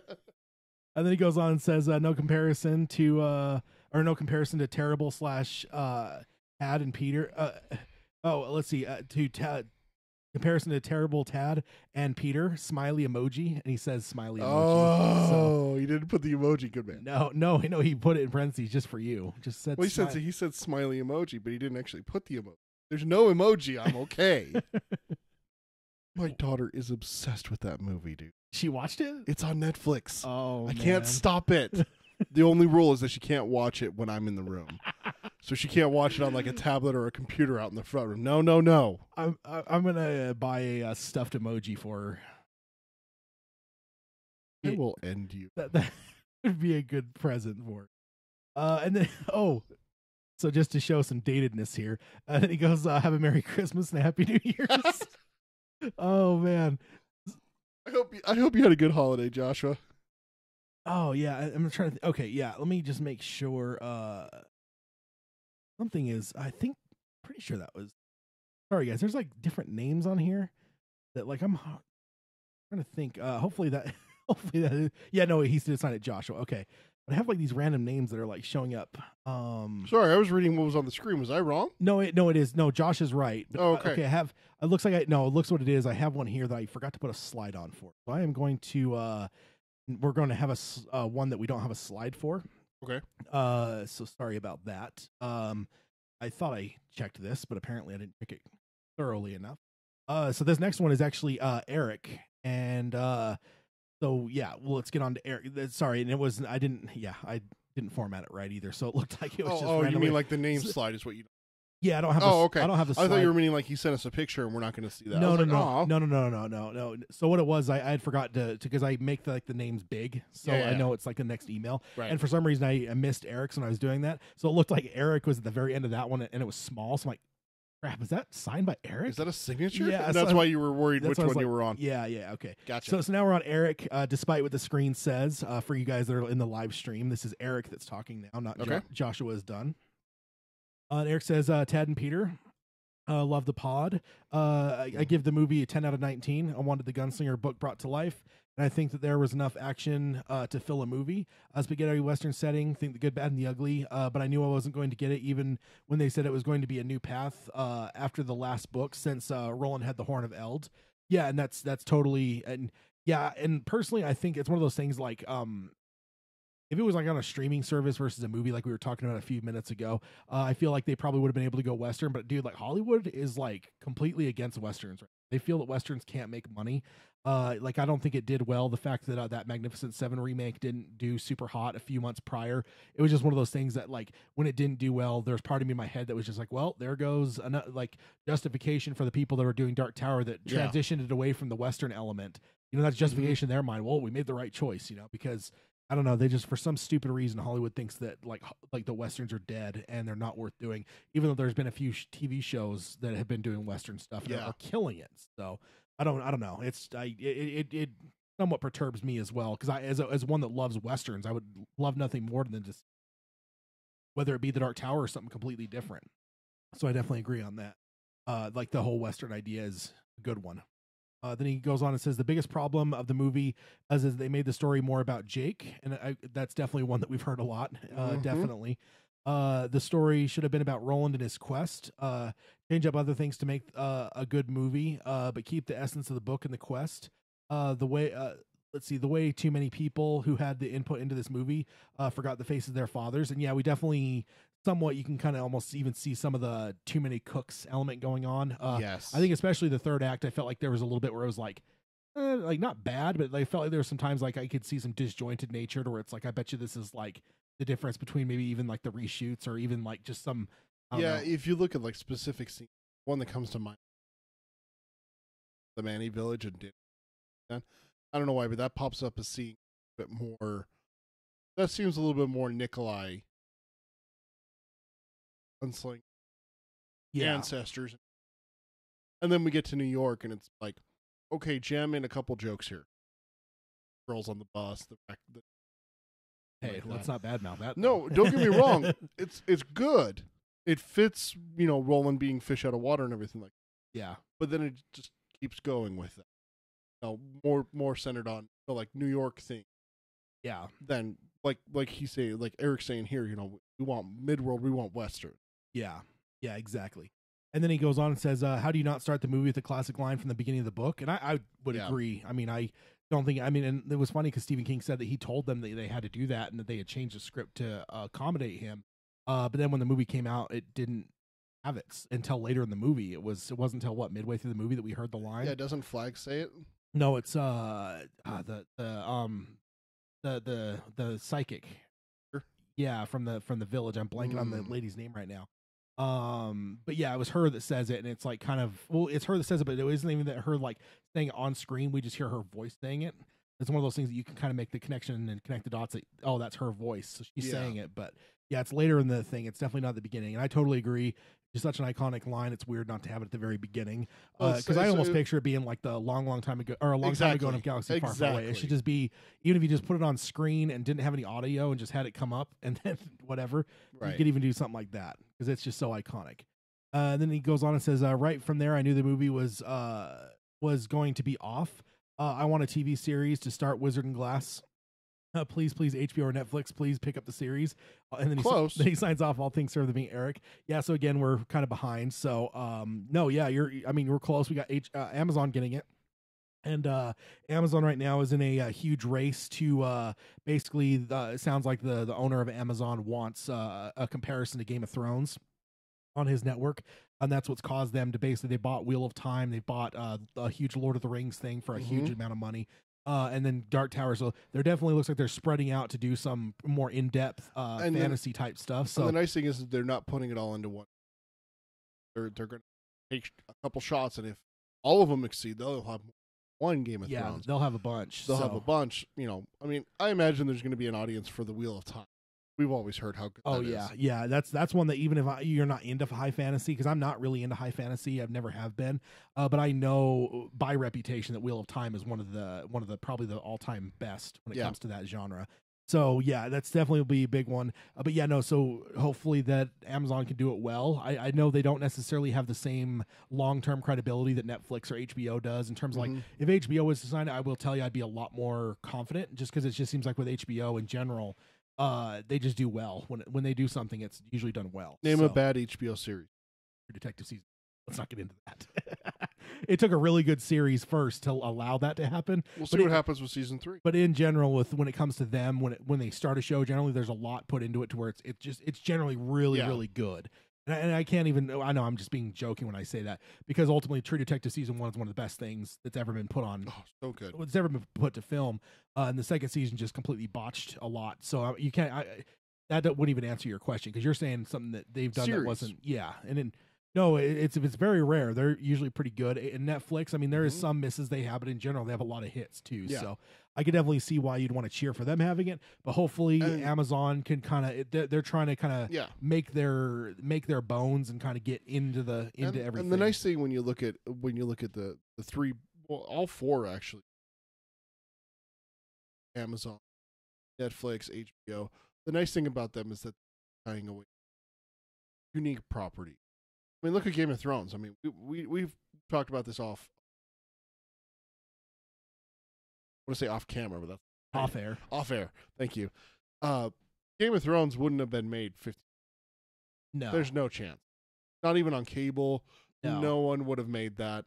No one 10 years ago would have made it as true as they have. Yeah, as bloody, swearing, nudity, and all that stuff and everything. Yeah. And now we have Amazon did Man in the High Castle, which has shown. I'm only like 1 or 2 episodes into this. They've shown genocide. Yeah. I mean, so like stuff like that, and then go into Netflix. I mean, do we even need to talk about Netflix original ones? No, I mean, they show some stuff in there that's just eye opening, and that's what we were talking about with the Sean's email. Handcuffs are off. Yeah. And that's one of the nice things about streaming services. Amazon president of streaming services wants a Game of Thrones. What does that tell me? Adult. Yeah. Not your ordinary story. And this isn't even the head of Amazon Studios. This is Benzos, like the owner. Oh, the actual owner of Amazon wants that. He's basically said, like, you guys are going to find the next Game of Thrones, and it better be on your streaming service, basically. Wow. Like, so yeah, it's one of those things. I almost wonder if it's spared no expense. I wonder if there's going to be a lot of money behind that charge to find the next thing. So hopefully that means that what would be funny is if Dark Tower the first season gets more money than the movie did. Oh wow, it's going to be really funny. I thought about that today when I was doing the prep work, or because some of the articles were coming up that were kind of encapsulating stuff that's happened with Stephen King, and I noticed some stuff mentioning like the box office take for Dark Tower versus what it cost. Started thinking like, I mean, that would be a lot though. I mean, I don't even know what Game of Thrones gets, but I highly doubt it would. But I bet you anything. Wasn't their season finale like 150 or something like that? Well, there's been rumors that the first episode of Game of Thrones was really expensive. Yeah, but I don't know. Like, it's like, maybe I don't. Yeah, because you basically have to get into like $70 million to beat, because we had what $66 million the movie cost all told. Yeah, suppose. So to say $70 million for a show is probably ridiculous, but it would be hilarious if we end up seeing that it got like maybe even a huge chunk. If it got 2/3 the budget that a Hollywood movie did, that'd be really hilarious. And they're going to need a budget though, because I mean, you're talking a period thing. It's going to be a period piece. You're going to have like costumes, like a lot of costumes made, and like you're going to have to find the right places to film. Allegedly, with that article that we read, it might be in Ireland and England parts of it this summer. So we'll see what happens. Okay, so that is Eric. He signed off, so thank you for emailing Eric. And then next up is Steve from Chicago. And Steve starts off, says, hi, all pod slingers. Hi. And he says, Steve from Chicago chiming in again. I got to listen to your commentary on the Dark Tower movie while watching it at home, and you both did a fantastic job. And thank you for that, because there was still part of me that wondered. I'm like, we didn't get a lot of feedback on that. I wonder if we did. Here's the feedback. It's in the emails. Commentaries are definitely an interesting thing to do, because it's one of those things like you want to watch the movie, and but at the same time, like it's like, no, you're not supposed to be watching the movie. You're supposed to be like giving something to the person that's listening to you to give them justification for listening to it. And I was like listening to, it was funny even listening to like Ryan Johnson's commentary for Last Jedi, and he did it alone, which I don't know. That's insane to me. Like most guys don't do that. Most guys will bring in like a producer or an actor to like, so you have a group. So at least someone to talk to. Yeah, right? He did it completely alone. There was a few times that he completely stopped. He's like, sorry, I just couldn't talk over that. It made me laugh, and I was just like, yeah, that was always my concern, is like there's things I want to see and hear, but at the same time, like the whole idea is to give a commentary. So I'm glad. Thank you, Steve, for the feedback. That's good to hear. Make me a little bit less conscious if we ever have to do a commentary again in the future. You mean like? I don't know if anybody's ever done a commentary for a TV. That'd be weird. Well, they've done podcasts for. Well, yeah, with the podcast, it's generally like either recaps and then analysis. Commentaries are generally more for movies. Why wouldn't we do that if it's episode? We do the commentary. Because chances are, why don't we do that? No, because chances are we're going to end up having 2 hours of conversation for an hour episode, just doing analysis and recap. Well, let's watch the episode and then have 2 hours, 3-hour episodes when the show comes out. Because I just don't know. I don't know. I think commentaries just don't really work as much for. Like even like even if you get like good shows that have like box sets, even film, like the filmmakers that make TV shows don't do commentaries.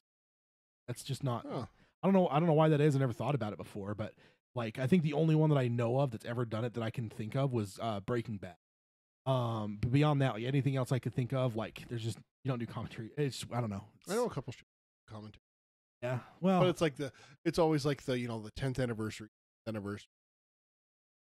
Show creator comes back and says, "Here's where I came up with the idea. Here's what da da da da."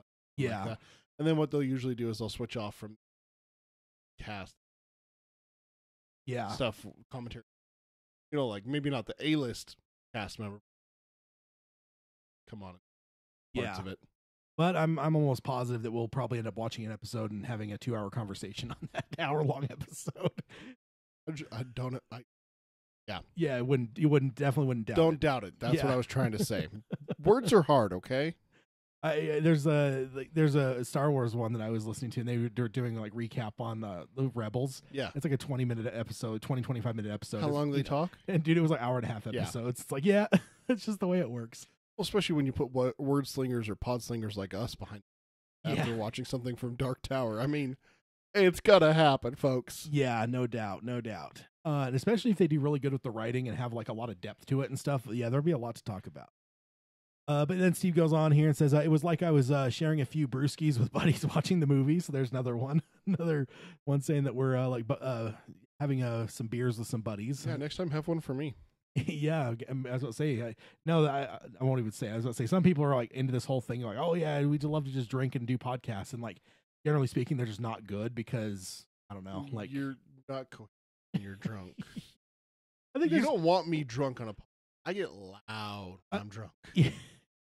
I can vouch for this. He's seen me drunk. Yeah, I think there's a few episodes that I may have had like a beverage as we were going. Yeah, but like nothing like heavy. Like it's not like drunk. Yeah, it's not like I don't know. But yeah, we're definitely jovial in our nature, so it's one of those things that like I think it might just be our personalities that.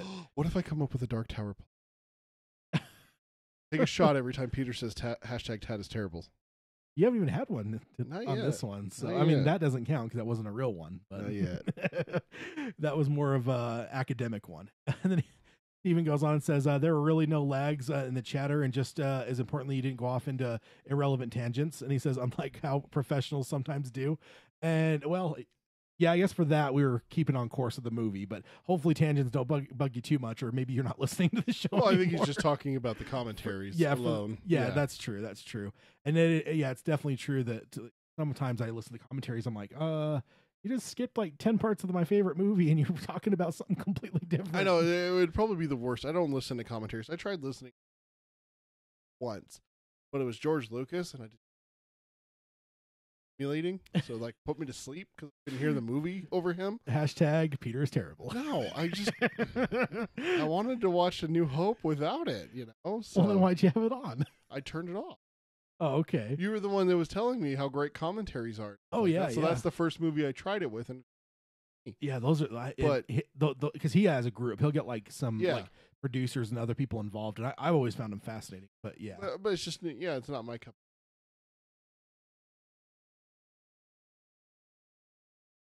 That'd be hard. Yeah, that'd be really tough. Then he goes on and says, if you ever want to do it again for another Stephen King related cinema/TV project, go for it. There's an idea for another show. Ooh, Tad, he's opened a door. Yeah, it's true. An unfound door, perhaps. Oh. Maybe that Unfound door book versions, unfound door cinema versions. Yeah. Do some cinema commentaries, but you'd have to be doing them with me over there. You haven't joined me on that show yet. I haven't yet. I can't do it. There's no way I'd be doing a commentary alone. There's no way. No. We wouldn't have to do everything Unfound Doors, but we could do one. Yeah. Joe? You name some Stephen King stuff. There's some good ones out there. Oh, we should do one for it. Dude. Yeah, it's a good one. That's hear me scream. That movie got me a couple times, all right? Yeah, that one's a good one. It is good. Then he goes on and says, but more book club should be in your higher priorities, and he gives us a smiley emoji. Yeah, so hopefully, again, we're a little bit delayed, but hopefully you're happy with the output of book clubs. Or definitely that was a lot harder. Then he signs off, long days and pleasant nights. And may you have twice the numbers. Yeah. Thanks, Steve. And so there's that one. Now we got Daryl from Minneapolis, and he's definitely, let's see, he's one of our more regular emailers, and that's awesome. I'm trying to, he actually has a link, and I forgot. I don't know if I have this link. Let's see. He says, Heil Gunslingers. I came across this Stephen King, a reading guide to the King universe, and just thought I'd pass it along in case you hadn't seen it. It was fun to read through it, and then it has the article here. So I will actually put this in the show notes. But I'm going to have, because I have not, didn't do any notes on this, so maybe we'll have to do that on one of our next roundtables. I'll have to just save this, and we'll go over it maybe even for a future one. So yeah, you know what? That's what we're going to do. So Daryl, thanks for the link. And what we'll do is I won't put that on the show notes. Then I'll save it for the one that we're actually going to go over. That I think that'd be kind of a fun one to look over. Sounds good. Somewhat tangential because it's other Stephen King stuff, but it could we should do a could be fun. Yeah, we talked about that, didn't we? Connections. Yeah. To Dark Tower. Yeah. And that's where we're going to use that. Yeah, we could probably do something like that. Yeah. So next up is Jack from England. He starts off and says, "Hi, Tad and Peter." Hi. He says, "My name is Jack, and I'm from England. I'd still class myself as a latecomer to your podcast, but nonetheless, I always enjoy hearing your thoughts and discussions on every level of the tower." Thank you, sir. Yeah, thank you. That's definitely appreciated. And yeah, that's definitely every level of the tower is definitely right. Because, again, our tangents are always prone to happen, as this episode has shown a few times. Tangent. Yeah, episode. Indeed. But I don't know. I've always said since the beginning, the Dark Tower itself is tangent. So why not us do the same? And then he says this email goes a bit over all over the place with thoughts, theories, and questions. So I hope you can forgive its nature, and we most certainly can. Of course. And he says, first, after watching the Dark Tower movie, I got curious about locations in New York related to the books. Having never been there myself, I wanted a visual idea, and I'm with you. I've never been to New York, although when I do go, I would definitely make Dark Tower a huge priority on my list to go see, like the turtle there near the UN, and I guess there's some other stuff. That's the big one that'd be like, got to go there. I've been to New York long before I read a Stephen King book, though. Yeah. Then he goes on and says, I Googled a bit and luckily found that someone had actually created a Dark Tower guide on Google Maps, awesome. Which I have copied in the links below. I am sure this is something that you guys have probably discussed in a previous podcast, but after listening to the episode with Chris and his incredible visual timeline, I thought you might like to see it. Actually, I'm not sure that we have mentioned this. No. But so I will have this in the show notes. But yeah, basically what it is so Google has a thing where with the maps, you can actually create like almost like a map that other people can download, and you can like add it's almost like a thing like you could make, like if we made one for Utah, you'd be able to like, I could do one for instance and just go, hey, if you're coming to Utah, here's a map with some of my favorite restaurants you need to check out while you're here. Oh, nice. Type thing. Or you can do whatever. You can do like touristy type things too. But you can do that kind of thing, save those maps and then send them out to people. So somebody's done one for the Dark Tower. And yeah, there's a number of things. I'm trying to think. Let me just, and I'll have I'll have this in the show notes. I don't have a way to put it up on the screen. It's not in the but not in the slideshow that I've got. But yeah, there's just, I'm trying to looking at different things. There's some of these are probably some deep cuts too, because they're I'm just even clicking on some looking, and there's Grand Army Plaza. It says not really a spot, but no, it looks like I have a description. So not really a spot, but Eddie tells Balazar to fill the Grand Army Plaza with bodies if something will happen to the tower and Andolini. So yeah, it looks like it just almost like not even that, but every reference, not even just stuff that we see. Oh, wow. One here, Blackstrap Molasses Cafe, 60th Street in Lexington, not far from the Dixie Pig is what it says. So yeah, just things like there's all kinds of stuff though. So it'd be one of those things that like if you ever were in New York and had just time to do nothing but peruse around, this would be an interesting thing to look at. Let's see, Tower of Power Records, 51st Street and 2nd Avenue. Can you hear Paint It Black?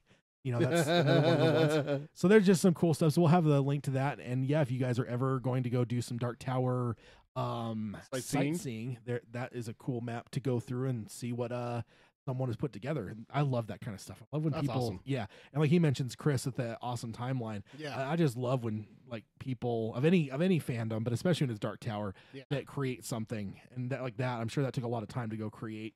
So yeah, we'll share that and maybe we'll go into it later when I can have it more visuals. And then he goes on and says, secondly, I had a theory, and he says, actually more like a thought with delusions of grandeur about the film that I would love to hear your thoughts on.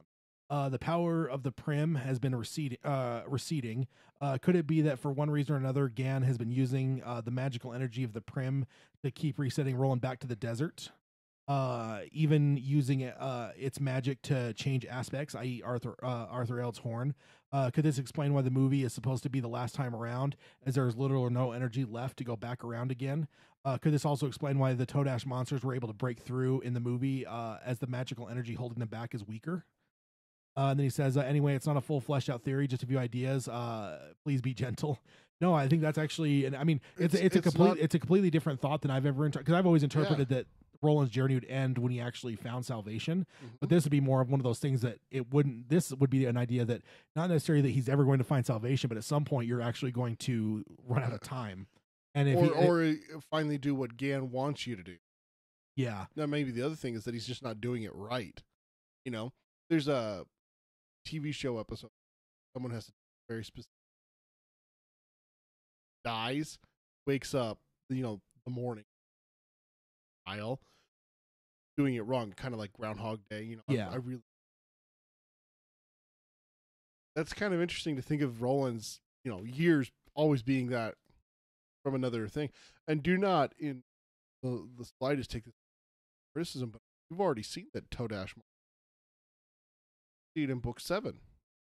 They chase Susanna and Roland, and they hear him scratching behind those doors in the tunnel. Are they at, though? In the tunnels. Yeah, where is that at again? Under Canconno Ray? No, not Canconno.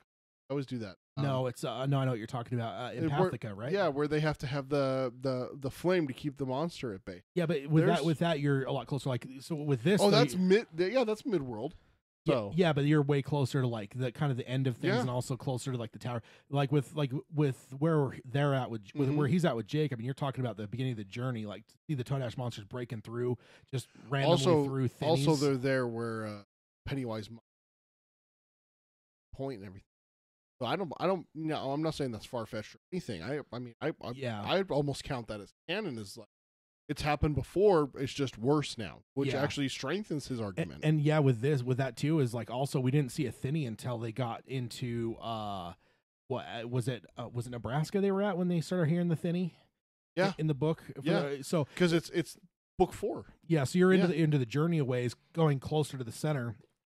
So with the movie going towards his theory here, you'd actually be seeing Athene on the outer area, like with the very beginning of the journey too.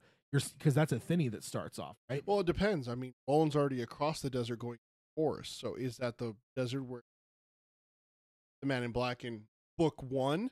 Or is that a different desert? But I mean, you're still on the other side of Blaine, which is their biggest movement of the largest travel of distance. Unless Roland, has already, heaven forbid, already done that, and we don't get an Eddie and Susanna in rendition run through. Yeah, and we only get Jake, and we're already somewhere else. I mean, we don't know. That's the big thing. But I mean, it's possible. Yeah, definitely, and it's definitely an interesting idea. I think like it would be a question of also why did they Kansas, not Nebraska. Oh yeah, Topeka. Oh, right. Yeah, Cody just corrected us in the chat. Yeah, absolutely right. Yeah. Kansas, not Nebraska. They're the same thing. Let's just admit it. They're the same damn thing, right? He might disagree.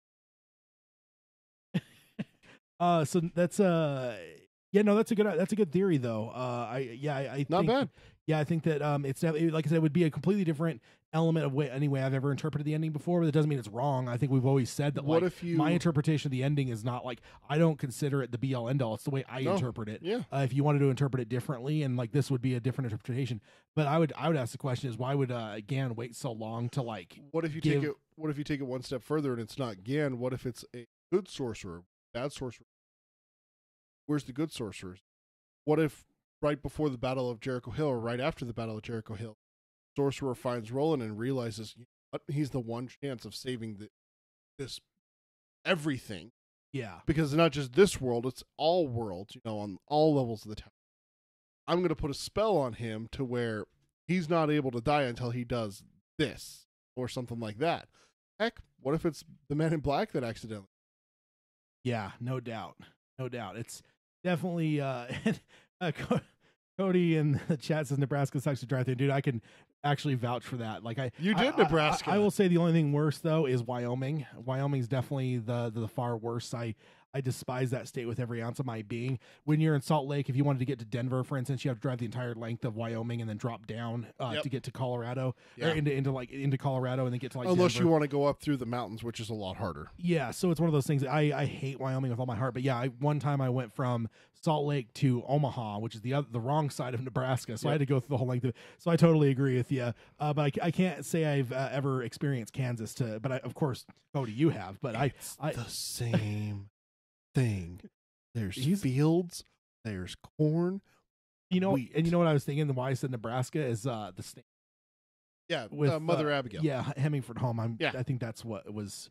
Because it's because we see the flu infected area, not necessarily, and they reference Hemingford. Don't they find a sign or something that's like something about? I thought there was at least something comes up with Hemingford. I did not catch it my 4 times.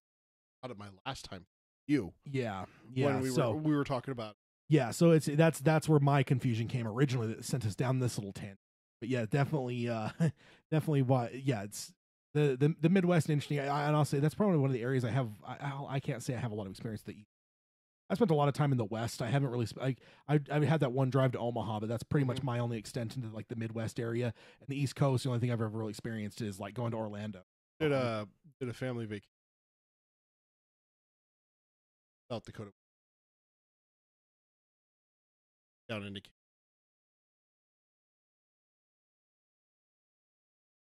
no.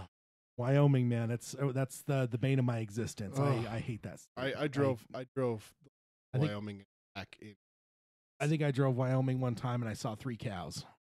That's it. Moo. And I think that was a busy day for Wyoming. Okay, so then Jack goes on and says, thirdly, I've had a couple questions I'd like to hear your thoughts on if you'd indulge me, and we most certainly will. Of course. And he says, Jake seems a lot more powerful with the touch/shine in the film. Is this because that he is the Jake from Keystone Earth? I think they make it perfectly clear in the books that not the movie though. He's saying he's more powerful in the movie. So the movie Jake might be Keystone Earth. Is that Keystone Earth? Question. I don't think it is. Why not? I mean, there's no Rose. Well, do we even see that in the movie? Right. No, do we see the vacant lot? Right next to down. I don't think we were ever in a position to ever even see the vacant lot, let alone the Rose. So I think you could assume that the movie is a Keystone Jake, and that might explain. Okay. And I think like the thing is, I think we're somewhat biased, being people from Keystone Earth. That like, who's to say that even the Keystone Earth is the most powerful one? And who's to say that Jake in the movie isn't from a different one, that he's more powerful? Like, what if the most powerful Jake is the one that has a brother named Eddie? I guess no. I guess the only thing in the books I can think of that makes Keystone Earth more, because like in general the time only goes the one way. The Stephen King there will can destroy everything by not continuing to work. So yeah, I guess I think some of that stuff you could extrapolate out and say a character like Jake from Keystone Earth would be far more powerful than other places. So no, yeah, that's definitely a good question, one that would potentially, yeah, I can get behind that. And I would say that there's nothing that we saw in the movie to make us think that it was something different. There was no Takuro spirit. Like I think that's something like Nikolai could have done, like had the art department and like make a car that had a different logo. I don't know, or like, I mean, what was the drink? Because he calls it sugar, but do we get any indication of what brand? It's a different kind of cola. Like, but I'm saying it doesn't say like Pepsi or Coke. Wasn't it just we know it's soda because we're. Yeah, what is this? Yeah, and he says it's sugar, so we don't have any proof there what it is. But no, it's definitely a good theory for sure. It's definitely one that could potentially be also one of the things also that could strengthen your, maybe not keys. Why Jake? Not 12. Yeah. So he's a little bit older than he is. Books the draws him. Yeah. Yeah. Being a little bit older, maybe. Oomph. Yeah, it's possible. It is. So it is possible.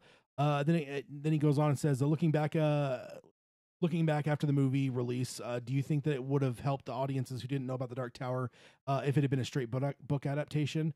I know there's a few filming issues with the book, but hypothetically, Personally, I'm of two minds. On one side, as the Dark Tower fan, I would have loved a continuation of the story and seeing the next turn of the wheel. On the other side, I wonder if audiences would have felt less in the dark if it were an adaptation rather than a sequel to the books. I feel if you tell someone it's a sequel, then they go in feeling lost or not going at all because they've never read those books. And that's a fair point. Yeah, that is actually a really good point, because it is one of those things that, like, I know it was mostly said in our circles, but it doesn't mean that's not something that somebody could have found on a Google search or, you know, something on social media or reading a review. Yeah, a review from someone. There's a couple of those reviews that talked about it. So, like, it could easily be something that will allow someone to just check out and go, no, I haven't read those books then, so it's not going to make sense to me. It is one of those things I've never fully considered, but it very well could have been something that, as exciting as it was for us, that could have been a marketing flub. Shoot yourself in the foot kind of situation. Yeah, because I mean, I think it was one of those things, like, honest to God, me, like, let's just say there was a big book series that was being made, and I caught wind that it was a sequel, I probably would not go watch. Especially if I thought that I might eventually read the books, I'd be like, no, I'll wait and I'll read the books. And I'll buy it on Blu-ray at some point, watch it like that. Right. That would be me. So that's to give some credence to that. Legitimately, I would be that way totally. Yeah, like Harry Potter. Let's just say that was in some way to where I was told that, like, the books were, or the movies were a sequel to the books. There actually is rumors that they're going to be making. Well, yes, they have the other series that's a spin-off. The other series is a prequel. But I'm just saying, even if, like, the Harry Potter movies, the proper ones, were in some way a sequel, I know it doesn't have the Dark Tower loopy thing, but if it was in some way, and I caught not that I've watched them anyway, but it would definitely make me less prone to watching them until I was going to read the books. There's a book that takes place after book 7. There's rumors that film adaptation. You wouldn't go see that first. You need to go back and watch it. Yeah. So it's definitely some credence to that. Is I would put myself in that camp of saying that if I were an uninitiated person, and I had heard that it was a sequel, I probably would have skipped the. Don't forget the first part of his question. Do we think that a great book adaptation done well, non-dark? I don't think it would. I think we've talked. Book 1 would not make a great movie by itself. You take portions of book 2, getting a little bit more and stuff like that, a little bit more world building. I think even just filling time. I think, and that's the other thing is also, we've talked about it. We don't think book 1 makes a long enough movie. Yeah, so much of it's internal monologues and internal dialogue and like whatever. Like I suppose if you went really crazy and went like and did like all the flashback stuff, and maybe even drew in some more flashback stuff from book 4 to like really bolster it, you could probably do book 1 as a standalone thing. But you'd have to have all the young Roland stuff. You'd have to have like the hack stuff, the trial, like his becoming like a gunslinger. You'd have to have all that kind of stuff. I think the big thing is that what are you going to make big thing? And that's, I think, one of the things that the movie may have missed on a little. Why would anyone go? Yeah, because I feel like for us fans, we kind of knew that there's like. Well, we know what the quest is going to be now that he's back on track. But everyone else is going to be. I think that's one thing that the book didn't really establish really well. They kind of went into it with Jake talking to Roland about, you got to save the Dark Tower, you got to save my world and everything. Yeah. And Roland didn't care. He just wanted to kill the Man in Black. Justifiably, he's the bad guy. So, I mean, we understand this, but there's not really much explanation. I think that maybe what Jack's point here is that they didn't really go into. I mean, they had the one explanation scene where here's what the Dark Tower does, kind of thing. Yeah, and if they had done it a bit differently, with other characters and his wife and everything, explaining it to them like they do in book 3. Yeah, here's the reason why we're here. Yeah, I've given you some details, but let me lay it out for you. Yeah, and it's actually even more laid out in book 4, isn't it? Yeah, he talks about what he sees but the full tower, we don't even get really a huge expose on what the tower is until book 6. We get a little bit more. We had someone that told us that recently. Remember, because they were fresh into the series. We were asking, and they says you don't get the full the full story in a lot of ways of the tower until book 6. Yeah, because that's when we find out. Because we were having that discussion about like like from the perspective of we know you can't string audience along too long, but at the same time for us book readers, a lot of us are strung along almost the entire series before we were giving a full accounting of what accounting. So it is definitely one of those. There was a lot of mystery in the books whether that can work in a movie or not, to where basically, because like with Lord of the Rings, you have the ring, you know what I mean? Like you have like whatever, but with the Dark Tower, the question comes is, could you pull off a straight adaptation and have the driving force of the movie be a complete mystery until almost the end of Yeah, because I mean, like, how long did it take him to explain the ring? Yeah, pretty much. I mean, now that I would say, I know it's on a movie, but the only thing that I would say is potentially is Game of Thrones, because they have got to the point where one of the largest story points in that has not been explained up until the more recent couple seasons. That actually might be the best example of what we're talking about with Dark Tower. right. That would be the closest example to saving basically one of the largest portions of the movie and saving it for like the last, what, 2 seasons or 3 seasons tops, Yeah. out of 7 or 8. So it is possibly one of those things that that It was always one of those things that was in your back of your mind during those Game of Thrones. yeah. Wait, the first scene and a couple other scenes are pertaining to this subject. Why aren't we talking about this? Yeah. Why are we worried about the crap going on over here and over there Yeah. instead of up there? Yeah. What's going on here? It wasn't until the tail end of the most recent season that it came really came to a Yeah. head, and it's like, dude, that took them a long time. So actually, That was a really I've slow never, march. I've never made that connection in my Yeah. mind, but now that I think about it, that would be one of the biggest things. Although it's a little bit clearer with Game of Thrones what's at stake early on, whereas Dark Tower, you'd be stringing people along to where it wouldn't be as clear until the end exactly what was at stake. I mean, you kind of know that potentially the world and the universe is at stake, but the details of how and whys wouldn't be as much. Whereas like with Game of Thrones, it feels like maybe a little bit clearer on what the danger is from the very first scene, to where you understand that like once this goes a certain way, there might be no stopping it. Like, so Yeah. it's close, but not perfect. Not a perfect example. I think the one thing that they could do that would keep audiences coming back for more books is that during the discovery of Jake, if you took the Dark Tower movie, if you took the discovery of Jake and instead of destroying the facility, they need to go find it. I mean, that was the one thing that kind of handicapped them. Okay, well, you've saved the Dark Tower. Well, now what? Yeah. But I don't think they made it perfectly clear that there were facilities, and we talked about this too in our analysis. Well, what if there's multiple facilities? What if this is just one installation that has attacks on the tower and stuff? They don't ever go into that. Yeah, which I is think that was how one- I would interpret it. I would think there'd be multiple Exactly. of those. Exactly. So- Why would flags out wandering between the different installations and everything? Yeah. But I mean, in the books, there's one. There's the breakers. They're there. They're breaking the beam Yeah. because they're close to the center. They can reach all the beams. I always imagined that like it was like a mobile, not necessarily that it itself was mobile, but like they would go, they'd work on a beam, and then once it was broken, then the whole thing would move to like the next, in like whether like they had to go build a new installation every time, but like I never felt like it was necessarily like a super quick thing. Like it would take time to break those beams. Yeah. So if it took them 10 years to go and build a new facility, it wouldn't be that big a deal. Like they're playing the long game. That's how I always pictured it personally. Yeah. But they broke multiple beams at that. Makes me think they can reach.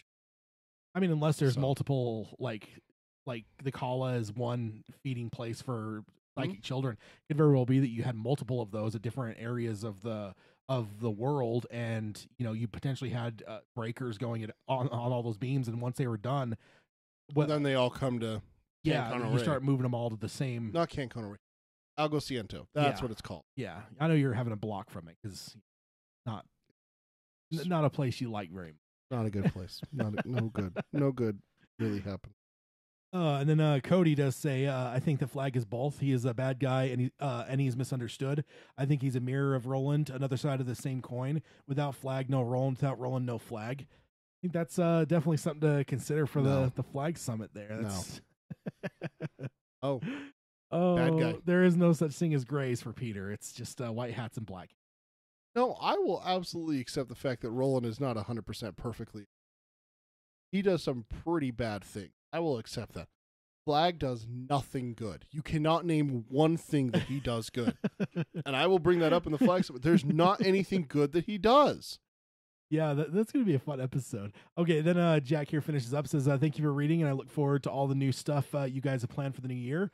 Long days and pleasant nights, and may you have twice the number. Signed, Jack. Thanks, Jack. It says, P.S. Also can't wait to hear the Flag Good and Evil debate. Well, there's a small taste. There's a little teaser for you guys. It's one of those things, like, it's never... the summit itself will be fun, but I don't think there's going to be any massive resolution because we've been having this debate, me and you now, for... You can't admit a bad guy's a bad guy because Yeah, to squeeze it at the very end. I got it in. Yeah, to squeeze one at the very end. Yeah, so that's that pretty much wraps us up. We have some more emails still. Yeah, we're gonna go back and look at that one from Daryl with the reading guide, and then actually it looks like we have another one from Daryl that would be next up. So we will be queuing that up next time we come back to do some emails. We're gonna double up on Daryl. Well, because I don't know when we're going to do that. Oh, right. That's that special that one. article. Yeah, I don't know when we're going to do that. Well, let's. I want to go through it and look at exactly what it is and see if maybe we can look at it, because we have talked about doing an episode of like looking at some of the different connections and stuff. I mean, I'm kind of doing that in a larger form when it comes to like the unfound doors. Like I always try to make a point of talking about how there may not be connections to the tower, but it'd be nice to do an episode that's more compressed and just say like, Stephen King universe through the paradigm of the Dark Towers. Yeah. So, let's hit the closing real quick, and let me just remind you guys before I get into that. Look for the show notes for the casting form, so you guys can fill that out and let us know about your casting ideas for the TV series. And with that, I will say we want you guys to only show us, give us anyone. I guess you don't have to necessarily be realistic with like, oh well, this person's never going to do a TV type thing. Yeah. You don't have to worry about that. If you feel like an actor is perfect for a role, just do it, even if it doesn't necessarily, feel realistic to have like Gary Oldman playing in a TV series on Amazon. Yeah. Do whatever you want. If you want to do it more realistic, do that. If you want to do it as pie in the sky, do that as well. Also there's a reason it's called a dream. Yeah, exactly. But everyone might interpret that differently. Yeah. Some people might even play it as a game to see how close they can get to guessing what the that's true. What actually ends up happening. Then also look at keep an eye on the social media for polls about whether we want to do T-shirts or not. And then also just remember the schedule will be changing here in the next month-ish. So be aware of that. And I guess one day we'll warn you on our last episode before that the next one will be at a different time. But we have that all coming up, so make sure you remember that. And then also, if you guys could be so kind as to subscribe, rate, and review us on iTunes, and you can also find us to stream on Stitcher. And if you guys can review us there, that'd be awesome. Find the show notes in the notes for the podcast, where we have our description. And also, Cody says Jim Morrison is Roland. Now, are we talking Jim Morrison that's been dead for a number of years, or are we talking Val Kilmer that basically was Jim Morrison there? Jim Morrison. The 90s? Jim Morrison's the lead singer of The Doors. Not dead. It could be a musical. Jim Morrison? He's been dead since the 70s. He's not dead. You saw him in East Texas. Yeah. There's a callback to the stand. Oh man, yeah, that's something else. So look for the show notes in the notes for the link for the show notes in the description of the podcast of however you're listening. And then if you guys want to join the Palaver, as a number of people have in this episode, be it Cody was here with us live, and Mark that was with us earlier, or people that were doing the emails, Peter can tell you the best way to engage us, and also where to look at those polls. Yeah, you can email us at darktowerpalaver@gmail.com. You can look for the polls on Facebook. It's facebook.com/dark. And on Twitter, it's @darktowerpod. That's @darktowerpod. If you want to join in on the shows, it's youtube.com/darktowerpalaver. But also don't forget, you can check out older shows with slides and pictures and awesome things. Perfect example of that is the Chris from Australia one with the timeline. Yeah, that's all the pictures and everything like that are up on YouTube, where you can go and see them there while listening to the episode with me and Ted. Yeah, absolutely. So yeah, and then like next time we're probably going to have another roundtable. Then we'll bounce back to book clubs after that. So we will let you guys know as we get closer, potentially what we might be talking about. I know we have some comics still to talk about. Yep. To go back to some comics, we have some different things. The Flag Summit is upcoming. Dreamcasting is upcoming. We got a lot of cool stuff coming down the pike. So please don't be upset if you're looking forward to one of those. Bumped. Yeah, because we still are going to be doing book clubs. Yeah, absolutely. Yep, we got to keep those up. So we will see you next time, and until then, as we always say, long days and pleasant nights. And pleasant nights, folks. All right, everyone that's in the live stream. Oh, if anyone's, I don't know if Cody or not. It says thing here. So we have one watching, and I think you're still in there. No, mine says 2. Oh, then maybe mine's wrong. stupid YouTube, they throw us off too. Yeah, Jim Morrison, that's funny. Yeah, thanks, Cody, Mark. I'm trying to think, was did somebody else pop in at some point? I don't think so. No, okay. So Cody, Mark, thank you guys for joining us. No, we didn't give you guys much of a heads up on the timing, but glad you guys could join us. It's always fun to have you guys to engage with as we're going. Yeah, and we'll be back here in a couple weeks, and we'll get hopefully try to get you guys more of a notice on that. Maybe less of a hectic weekend as it was this weekend. So yeah, have fun, guys, and yeah, we will see you guys next time.